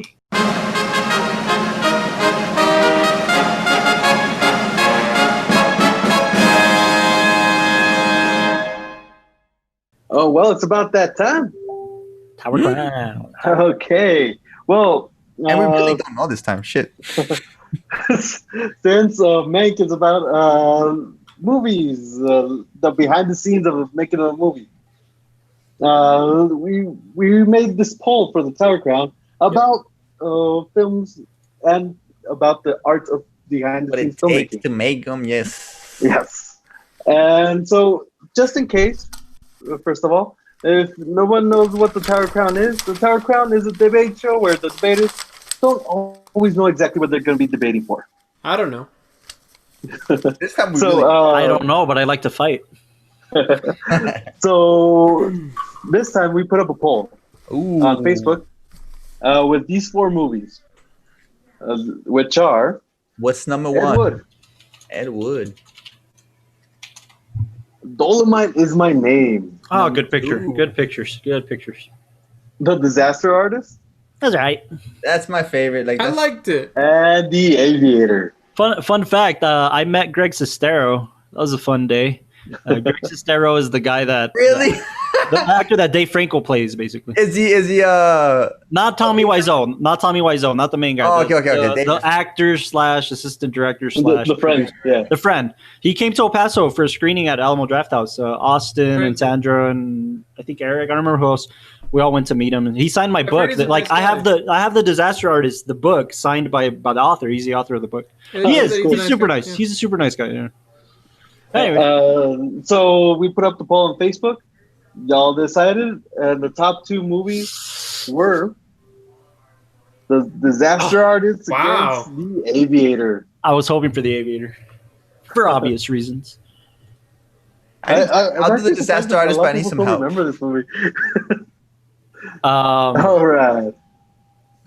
So this time, the moderator for this debate will be Michael De La O. Della Gangster. De La Ocean. And so I imagine that Carlos Nobody wants to debate the disaster artist. Are we really going to do this, guys? Wait a minute. I could do it. I could do it. Yeah, I'll help you out, man. No. I think Yoko wants to do it. I'm just fucking. Okay. I mean, dude, or you tell me. Yoko. You tell me, Yoko. I don't know. I mean, what I remember in my little notepad. Wait a minute. You don't remember the disaster artist? No, Michael and I wanted to do the moderator. Yeah. Dude, I'm all down for the disaster artist. Yeah, okay. You're contractually obligated to be, so you better be. So who are you going to help us? Basically, something that would be happening in the disaster artist. I guess just so that way there's clarity. Arguments for why you felt that your film. Okay, wait. What was the poll? Category under? It was under just film. Biopics about Hollywood, I think. Biopics about filmmaking. About filmmaking. Okay. So why do you feel like yours is a more accurate representation towards the filmmaking process? I guess that's a fun one to start off with. Mm-hmm. It's fun. Okay. All right. I meant that in a good way. I meant that like. One more time though. Okay. So Castro. Well, I'm gonna go for the disaster artist. Carlos is gonna be for the aviator. Castro, which one are you gonna be going under? I'm gonna go with the disaster artist, man. Disaster artist. Okay. So, Michael, who do you want to start with? Do I have a coin? I'm gonna go with aviator. Actually, I want to start. Yeah, for starter. So you guys have that rebuttal that you can start working with. Okay. Delao knows what's up, man. So, Carlos, go ahead. I make jokes, but I'm not just defending Scorsese. Aviator is such a great picture. Look, when people have asked me, why do you like, because I've gone on record to say that Leo is my favorite actor of all time and Matt Damon's a close second. And people ask me, okay, well, yeah, but Leo's Leo. He's everybody's favorite. Like, why fucking Leo? And I was like, oh, yeah, that's right, because of The Revenant. No, not because of The Revenant. He's been nominated for 10 Oscars before The Revenant, and one of them was for The Aviator. And I think The Aviator is Leo's best performance of all time, with What's Eating Gilbert Grape slightly under it, and slightly under that, Wolf of Wall Street. Not Titanic. You don't. Not Titanic. Definitely not Titanic. The masterpiece of Titanic. Go to the last episode and listen to the Tower Crown so you can get why. But this is, I think, Leo's best performance of all time. Leo and Scorsese have had a relationship since Gangs of New York, and that was the first picture he did with Scorsese. Basketball Diaries was up there. My bad. Basketball Diaries is about a boy. Yeah, okay. You just want to see heavy, dude. I saw that when I was like 12. You just want to see him and Spider-Man get it on. That's the only reason you want Basketball Diaries to it. Anyway. That's sick, man, because they were kids. It was just a heavy subject, man. It was but anyways, I think this showed, if there's any film that showed Leo had range, it was this film. It showed that he wasn't just the pretty boy of Hollywood because of Titanic. It showed that he had range. It showed that he could play somebody throughout the decades effectively. He didn't look as young here as he did in Titanic. That's I think I attribute it to that. But he had the role of playing one of Hollywood's most respected / controversial / important figures in history. And to take on that mantle, not only is it tough, but to take on that mantle and do it effectively under arguably the best director in the world, it's insane. I feel like for this movie, was he like, did he break character, or was he one of those like, did he go all in, like also compulsive, like in like? There's been 3, if I'm not mistaken, 3 different portrayals of Howard Hughes. The latest one was played by the guy who read the La La Land envelope wrong, Warren Beatty. Okay. And Warren Beatty's a legendary actor, but he played Howard Hughes as well, and they played him totally different. Totally different. They played him totally different. So Leo's portrayal, I think, is much more accurate rather, because his portrayal is playing the OCD, money crazed, I don't care what happens to my money, I care what happens to my reputation. And that was Howard Hughes, and I think Aviator presents that effectively. Not only that, but Aviator had an array of amazing cast. Cate Blanchett playing not Audrey Hepburn, but the other Hepburn. What was the other Hepburn's name? Kate Blanchett was in this film, was just fucking amazing. It's not Audrey, it's Katharine Hepburn. She played Katharine Hepburn in this. Another important figure in Hollywood who had a relationship with Howard Hughes. Ava Gardner was presented in this film and the relationship she had with Howard Hughes. Again, Ava Gardner, another big Hollywood. And Scorsese didn't do a gimmicky job of presenting old Hollywood. He did it accurately. He clearly knew how much money he needed to spend to tell it effectively. With the props of the planes and the green screen and the cast. I mean, I just think Aviator is the prime example of how to do a Hollywood or a filmmaking biopic. So that's my opening argument. I'll start off. You want me to start off, Christian, then you want to add? Go ahead. I'll let you. All right. Well, De La O's question was, which one's the best one for filmmaking, right? Correct. I feel like for this one, for the disaster artist, I think they pulled off what was the impossible, right? The movie it's based off is considered one of the worst films ever made, right? Yeah. And these guys literally made it into something funny, something that hit. By the way, audience, I'm sorry to interrupt, Guster. Audience, you guys should have chosen The Disaster Artist and Ed Wood, two of the films that are considered the worst films of all time. Yeah, we should have argued those two. But anyways, I digress. Sorry, Guster.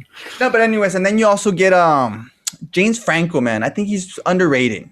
I think as a director, as an actor, as a he was the director, right? Yeah, he was. Yeah, I'm all about the acting, boys. That's all I do. Right, but he did direct this picture, yeah. Oh yeah, but he gets stereotype for being the comedy guy, especially Your Highness and Pineapple Express.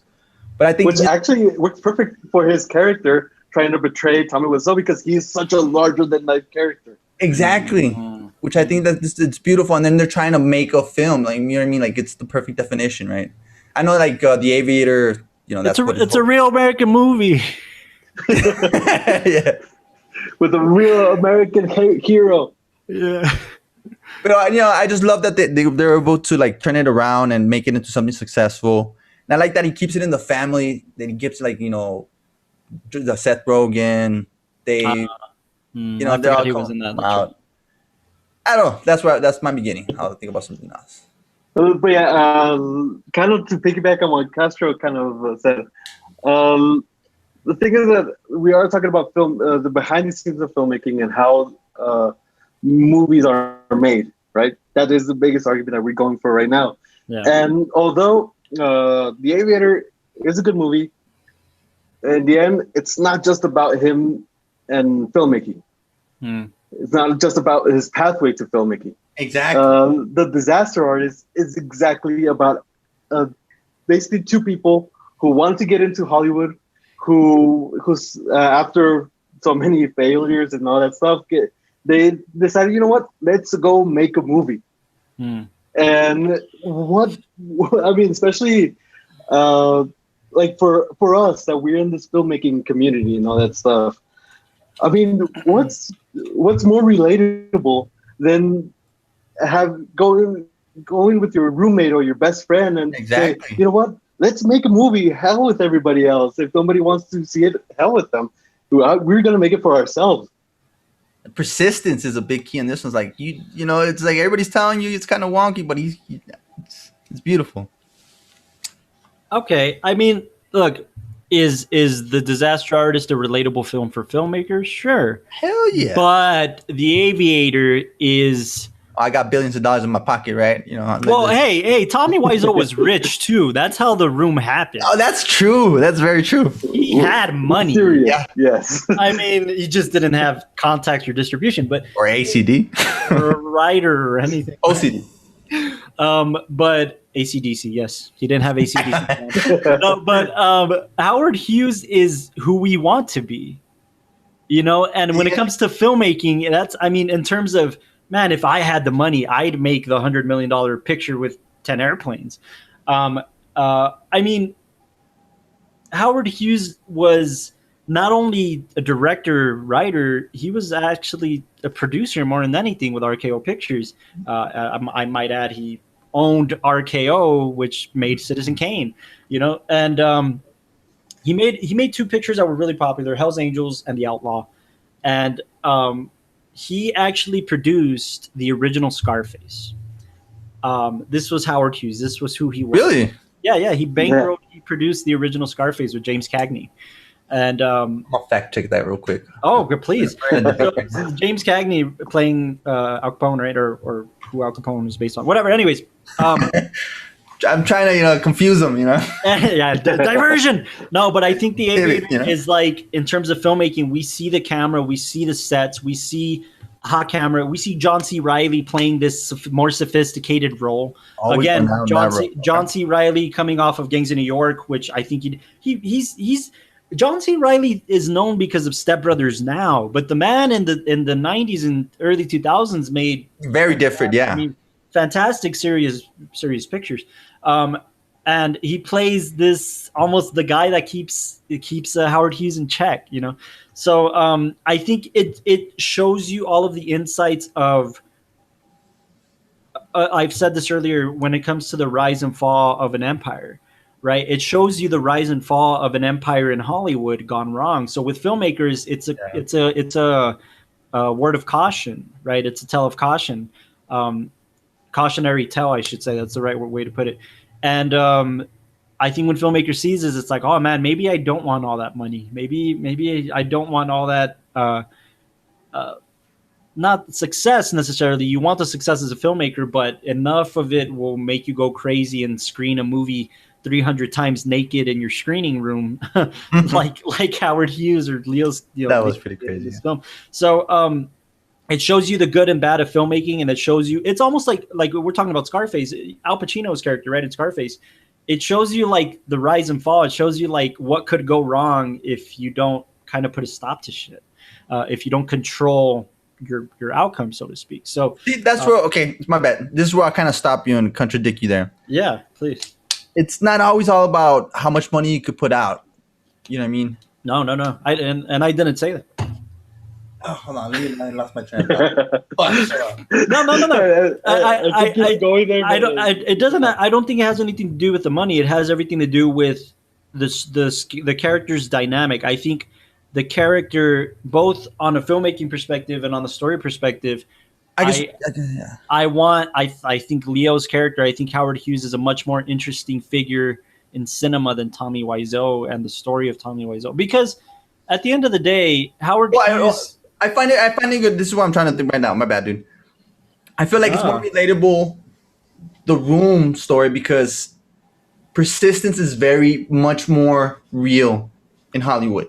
Howard Hughes, but he had the money. But so is nepotism. It's not so much persistence, but he just had the money. Like he was obsessed.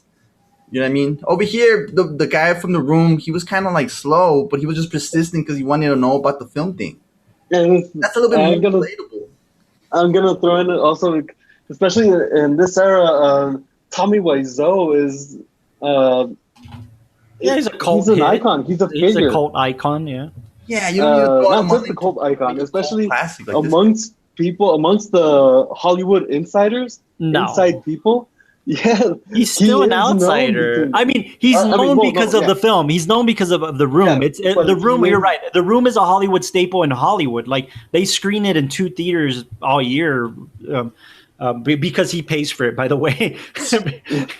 Because Wiseau pays for it, by the way. But I don't know that Tommy Wiseau considers himself, or that other people consider him, an insider director, filmmaker in Hollywood. What I mean about an insider, I don't really mean about him as an insider. I mean that inside people like the film know who he is, and actually adore him. Really? Know nothing about him, by the way. Know nothing about the man. They don't know where he's from. They don't. Even his best friend doesn't even know. They don't know his accent comes from. They don't know shit. I swear they don't. Nobody knows anything about him. So. The book is really good with that. I will say the book is awesome if you have a chance. Yeah, that's a good. Without adding anything, I love that scene from the Disaster Artist when he looks at like a picture and it's in black and white and he's like next to the Eiffel Tower. He's like, "Oh, that's you," and he's like, No, and then just like that's the whole end of the conversation. Every if you ever have a chance to see The Room at Alamo Drafthouse once all this shit is over, they do a special screening of. Okay, so the whole thing with The Room is like, again, not to add or anything, but when you go and see The Room, you have to contribute to the event that is watching The Room. So they give you spoons. They give you it is a Rocky Horror Picture cool. event. So. Yeah, so whenever you see a spoon in the frame, you throw a spoon at the screen. So there's these long tracking shots of the San Francisco Bridge, and whenever it's going, it's so long that you have to root for it, like go, go, go, go until that fucking scene is over. I mean, it's an event. It's an event. If you ever get a chance to watch it in a theater with me. That's why I just really do believe just the story of the disaster artist, what it means. It's way more relatable towards people, just in general. Making a project, making something up. I'll up the ante. I'll up the ante here. If you're done, Yokomoto, with your thought. No, go ahead. I'll let you go. Go ahead. I'll up the ante. That's what you got, man. When you see The Aviator, you see the full experience of conception, production to distribution in a way that we know filmmakers still do to this day. We see the release broader aspect. No, and that's my point. Not as relatable. The argument is if it's relatable. The argument is which one presents filmmaking better. From our perspective, well, okay. Better. So better is Hell's Angels being. Wait. No. You got Leo. You got. But Hell's Angels being presented at the Howard Hughes' picture. I'm saying about the story. I'm talking about the characters in the film. Hell's Angels being presented at the Chinese theater as distribution. Being able to shoot on the lot that Howard Hughes owned. Yeah, there's more weight for sure. There's more history and tradition of filmmaking in The Aviator. Much like Mank. I'll give you that. This movie perfectly encapsulates how the turn of the century was. 90s to 2000s. Independent cinema. I know. Because in the end, Tommy Wiseau actually he had his own self-financed movie. And that is the beginning of what we now live in. So did Hughes. Era of self-finance. Yeah, but it's very different. No, I mean, it was still a big company. Hey, but it's not like the YouTube thing that we have now. Okay, if we're going to argue outsiders and insiders, Hughes bought his way into Hollywood, much like Tommy Wiseau. He bought his way into Hollywood. He wasn't invited. And quite frankly, filmmakers at the time hated him because of who he was and because he's not a true filmmaker. He came and paid his way, and then he proved to be a true filmmaker. So if we're arguing relatable and we're arguing Hughes was an outsider that became an insider, but actually became an insider to the point where the man has a star on the Hollywood Walk of Fame. I mean, it is an outsider kind of story. So if we're talking relatable, just because the money scale is here doesn't mean that the story isn't much less authentic. Also, one thing that The Aviator does not provide that the Disaster Artist did was seeing that figure, that tragic figure that is Tommy Wiseau. And tragic? Tragic? He is you want to talk about tragic? Yeah, we need a heavy hitter right here, Yoko. Come on, man. But the thing is that seeing this person who obviously was never gonna see the light of the Oscars. He actually got a chance to be, thanks to this movie, he actually got a chance to be there at the Golden Globes. Okay. Like he was shunned from talking, but he was actually there. Okay, but it was that magic moment seeing it that thanks to this movie provided. What do we consider? Okay, if we're talking accolades, both Howard Hughes' work and The Aviator as a motion picture. The Aviator as a motion picture got nominated for 11 Oscars. Okay, 11 Oscars. Yes. The Leo. Best director, best director, best screenplay, best actor, best picture, best actress, best cinematography, and it won best cinematography for Bob Richardson. But anyways, we have that, and then we see the Academy Awards in the picture where Howard Hughes was also nominated, where Howard Hughes' pictures were the talk of the town. in Hollywood, in filmmaking. It was the highest regard. But it's not relevant anymore. The story of time in some ways it still is. Neither yes, it is. No, it's not relevant. Almost every screen that the room has is sold out. Yeah, but you have 5 screenings, and if you have 5 screenings in 300 theaters, it's not as well as you think it has to be. Mama can kick your mama's ass, right? I forgot that this movie was that the Aviator. Like I forgot that this movie. That the Aviator was even popular with people. I gotta say. There we go. On. That was a little bit of a low blow, but I'll allow it. How do you determine? No. How do you determine that? You determine that by budget, right? No. What I mean by that is what did it make at the box office? What did the room make at the box office? Get out of here! Because at first nobody liked it, but then it was like, oh wow. Because from the moment that the Aviator came out. Okay, fine. I have a question for you. As a filmmaker, has really talked about the Aviator as much as the room. If you're a true blue cinema fan, you talk about the Aviator. Let me ask you guys this: as a filmmaker, because it's not like a myth. The Aviator's not a myth. This one's a myth, which is beautiful. How's it a myth? Well, not a myth, but the room and the worst movie. This guy. Then they remade it. It's kind of like a legend to it. The whole it's so good, it's so bad, it's good thing. Exactly, and then this guy made something out of something. You know? Okay, let me ask you guys: as a filmmaker,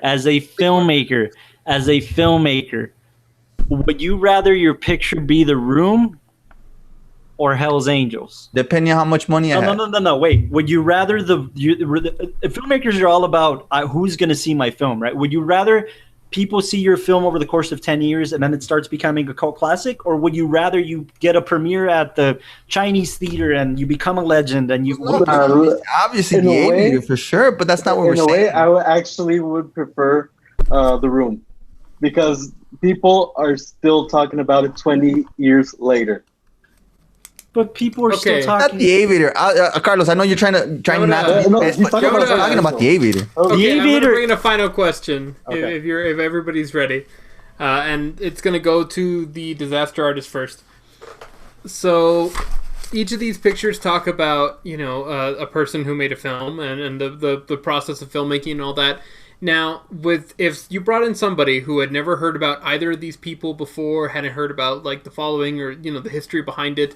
Why do you think this is the right film to kind of bring him into, to at least like add some history before even showing him like the rest to come? Well, I'll probably go with the disaster artist because it's a small budget. It's a little bit of a push which is a preempt to learning the history about the rest of the filmmaking. Like, yeah, I guess kind of like history and all that. I guess starting from a student's perspective, I would go with the disaster. The Aviator would be a little bit too much, too humbling for somebody that doesn't, like you're saying, doesn't know. From a student, I would go with the reason why because he's saying from somebody that doesn't know. Yeah, it shows.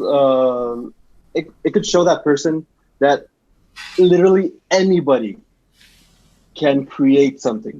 Yeah, literally somebody that doesn't know. It could be you could be the person that you think that I would never be able to do this. Look, this person did it, and this is the process how he did it. And he had a friend who was there for him, also supporting him. You can do it. Find your people. You got this. Okay. Why is The Aviator a good prequel to? I'm gonna preface my point by saying that yes, anybody can make it if you have a guy who can bankroll 100,000 from France. So I don't know that anybody can be a cook, Remy. Okay, no. What are you gonna say for The Aviator? So The Aviator. Well, that's what I mean. Like it doesn't quite portray a rags to riches story. But anyways, when it comes you're seeing it from. We're not talking about rags to riches. Okay. The question. Remember, the question is also, and I think you guys answered it fine. But the question is also like, to get interested in the history, to get interested in the kind of like the mammoth legend, like why does Aviator like? Because it's the quintessential bio picture of Hollywood. It's the quintessential. This was a Hollywood legend. This is what he did, and this is why he's a Hollywood legend. It's the quintessential picture of Hollywood history. And I keep saying Hollywood. I know Hollywood and filmmakers' brains nowadays is a dirty word. I'm trying to take away that stigma to it because it has so much history and appreciation and importance. It's honoring the masters that came before you. I love Wiseau as a person. I think he's a nice guy. I think he has a good heart and he had a good intention to make a picture. And I relate to him as a filmmaker and the filmmaking experiences that I've gone through. However, I honor Howard Hughes and his work. I honor the work that he gave to cinema so that other pictures could do what they did. Martin Scorsese screened a renovated version of he's the director, Castro. I have to talk about it. He screened a version of Hell's Angels of Howard. This was before he even made The Aviator.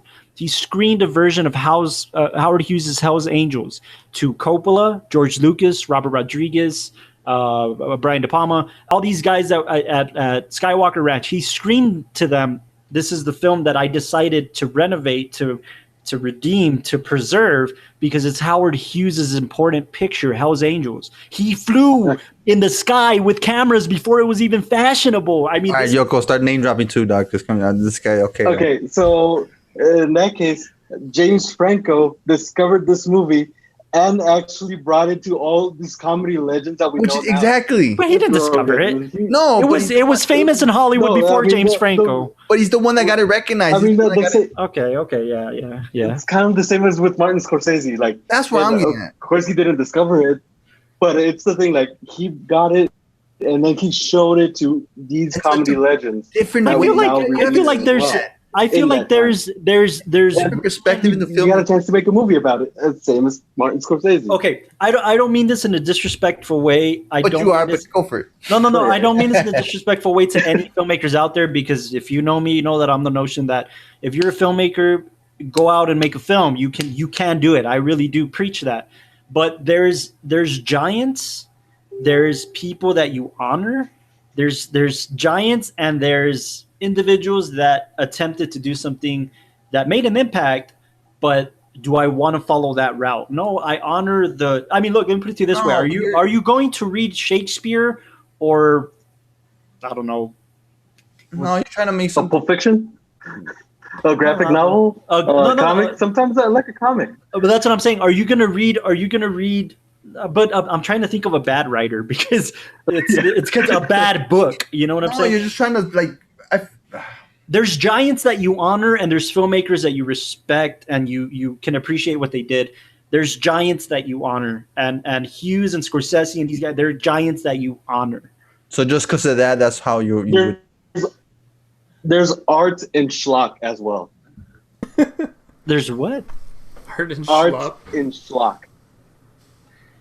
As in trash movies, there's also art in it. That's why The Room and The Disaster Artist come part to this day. Yeah, you're going in a different route. We're just talking about how they were presented how a film could be made. You're talking about based off the last but that's what I'm saying. Based off the last question, as which one presents the aesthetic or not the aesthetic, but I don't know. Yeah, that's where you're going. The notion. No. I'm the aesthetic. No. Based off the last question, is how are you going to introduce to somebody the history and process of filmmaking through The Disaster Artist or through The Aviator? Artist. Somebody I didn't say through filmmaking. I just said through the person that it's portraying. Like if you're that's what I mean. Like people interested in that story and that idea, history, and yeah. So I just feel like that would be too complex compared to The Disaster. Let me put it to you this way: if you're going to film school, and your professor is showing you The Room versus, is it a freshman class or a senior class? The Room, though. Yeah, if it's one of the freshmen, I want to get introduced to something small, not just something big. Okay, you see me, I want to learn about the history and why I'm even in this room. Right? No. Why am I in this room? Right? Why do I want to be a filmmaker? What attracts me to it? Right? So just big one, just complex. These names. Yeah, because they're my heroes. They stood on this ground before me.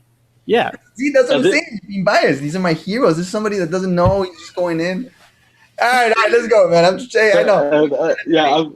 I'm right there with Castro. I'm good either way, man. I'm good either way. I love it. Okay, but I think we reached a good amount of arguments. I don't know if Michael needs anything else more. I'm gonna go. I mean, this is Yeah, I'll say this: it was close. Like it's, I personally I feel like thought the you have to arguments say were that. close. Yeah. Yeah, I'm contractually obligated, like most of us. Contractually obligated. And by the way, if you're listening to this or you're watching this on YouTube, we apologize for the time. We know it's been almost 2 hours, but this is what we love to do, man. And if you've stuck around this long, we appreciate you and we love you. And we hope you agree with one side or the other. So thank you for you got my message right, Yoko? Yes, I did. Thank you for sticking around. So, thank you. I forget how the buttons work. Let's see. Here he is, okay, so gentlemen. the winner is No surprise. Wow. Oh, No surprise. No, yeah. Oh, no. It wasn't surprise. It was surprise. But okay, here's what I'm gonna say. I'm not surprised. Why are you not surprised? Not based off your judgment. The tone but in his voice. It's tough to make this relatable to independent filmmakers, and that's kind of for that's not kind of where I took it. What really edged it out is the fact that it had a cult following behind it, and it kind of, and I mean, the same thing goes with your movie too, because as an appreciator of cinema, that's what you flock towards. But as far as deconstructing the myth, more people are flocking to this myth than I think yours, and that's what kind of happens. And the fact that there's event films that are still happening, or the fact that there's events still happening based off of this film that gave it the traction that it did, and the amount of attention that kind of goes into that, I think that's what kind of edges it out. I feel like people will want to come not after seeing the movie to hear about Howard Hughes, but after they have done their own kind of research, then seeing The Aviator, I think that they can appreciate that. But I think that The Disaster Artist is kind of like the other way around, and I think that's what kind of edged it out. That it's that both of them portrays, the movie that makes them. It portrays the art of movie making. It portrays cinema. It portrays obviously the non-traditional way of trying to branch out into filmmaking, but it's just the amount of kind of mystery behind Wiseau and what people want to kind of understand from that kind of pushes it over, and that's why I'm giving it. So you can punch me later on when we see each other in person. Vaccines are going out soon. I got you, bro. I got you. I think they got. No. I think Gaston and Yoko made compelling arguments for that. Swinging, man. That's what I'm saying. It was tough to defend The Aviator against, but it was super close just because of the fact that you mentioned that really for Leo it breaks him away from this idea of him being the Titanic guy, and what kind of constraints that has as far as an acting front and seeing his range from there. I mean, talking about the OCD nature of filmmaking and what he went through, and also what a legend he is in his own regards, that other filmmakers and directors after him want to kind of show his work to say, let's lay this as the foundation. Obviously, that's not being done with The Disaster Artist, but I think what's happened with a lot of the Tower Crown films, it's not a matter of what the filmmaker and film appreciator wants. At the end of the day, it's what audiences want to see and what's going to bring attention to them. And I think that's what we've kind of edged out with every single film so far. It's not... Yeah, I mean, I agree with your point that... there's a variety of people who appreciate cinema, and people like me who appreciate true blue cinema. Yeah. It's a cult. We're a cult of our own. Yeah, and I think this one, it's just the cult is not. It's beyond filmmakers, and I think that's what kind of helped it. It's that it's like, as a filmmaker, you're seeing this person who is almost doing filmmaking all wrong, even at a smaller standpoint. Right. But then the fact he's building the set of the alleyway in the studio when there's an alleyway outside. And it's kind of like that thing where then it's not even filmmakers that want to kind of go and watch this to understand what the heck happened. Right. But it's also non-filmmakers that are fascinated by the story because... Yeah, that's a good point. That's a really good point. That's what I was trying to say. I think you're right. But to be fair, non-filmmakers are going to be flocked to go see The Disaster Artist. It's kind of like we were talking about Mank. They're going for the James Franco and they're staying for the Tommy Wiseau. Yeah. That's a cool way to put it. Yeah. That's a perfect way. So I think it was a very close argument, but I'm gonna side with the, what is it? stronger. I don't even know the name. It didn't even. No. It's. I'm siding with the general public. Let's go with that. You know. Sandra will be happy to hear that because me and her, we have these same arguments about cinema after we watch a film. How she's like, Sandra went on to call me. I think you guys will get a kick out of this. She went on to call me the Trump supporter of film watchers because, and I think that I'll put it in a very good light. Like, it's like, oh yeah, it's because Trump supporters, no matter what you tell them, they're like dead on in their ways, right? They're set in their traditional ways or something. And yeah, I'm very much that for cinema. I'm set in my traditional ways. But as far as like votes, the Disaster Artist had just a bit more votes than the Aviator. Nice. Oh, I know that. Sandra voted for the Disaster Artist. She loves that. She loves that film. She would backstab you. Oh yeah, of course. I think that about does it here for the WatchTower podcast. I think we're slightly over 2 hours or something like that. Austin was telling us. So thank you guys. If you guys disagree or agree or whatever, put the comments down below. Yeah. Put the comments down below. Let us know what's up. Thank you guys for sticking around this long. I'm not apologizing for the podcast being this long because we're filmmakers and we love this and we could go another 2 hours, truthfully. Yeah. But I apologize if you guys are dreading the conversation at this point. But we love it if you stick around. Yeah. Thank you guys for sticking around. And again, as always, if you guys have suggestions for films, you have suggestions for the show, please, let us know. Shoot us a message or comment down below. Tell them what's next. Tell them. Yeah. Let us know what you think of this episode, and if you agree or disagree, like Astro says. We have a Christmas episode in store for the next episode. We're doing Klaus, the animated. I don't even know how to pinpoint that movie. It's a different take. It's a different take. One of the best original Christmas stories I've heard in a while. Very original, exactly. Definitely. In a while. It's on Netflix. Check out Klaus before you check out the episode in a couple weeks, and let us know what you think, man. We're going to be tackling Klaus and a bunch of other animated pictures. Make sure to vote for the Tower Crown. If you don't follow In the Mind of Yoko on Facebook, or Tower Productions, make sure to check that out. That's where we put the polls, and we're seeing more people vote, which is really cool. So thank you guys for that. I think we're at just click. Yeah. So we're doing pretty good on votes. So yeah, please share with your friends. Let us know what's up. Thank you guys for listening in, and keep watching cinema. Love you guys. Take care.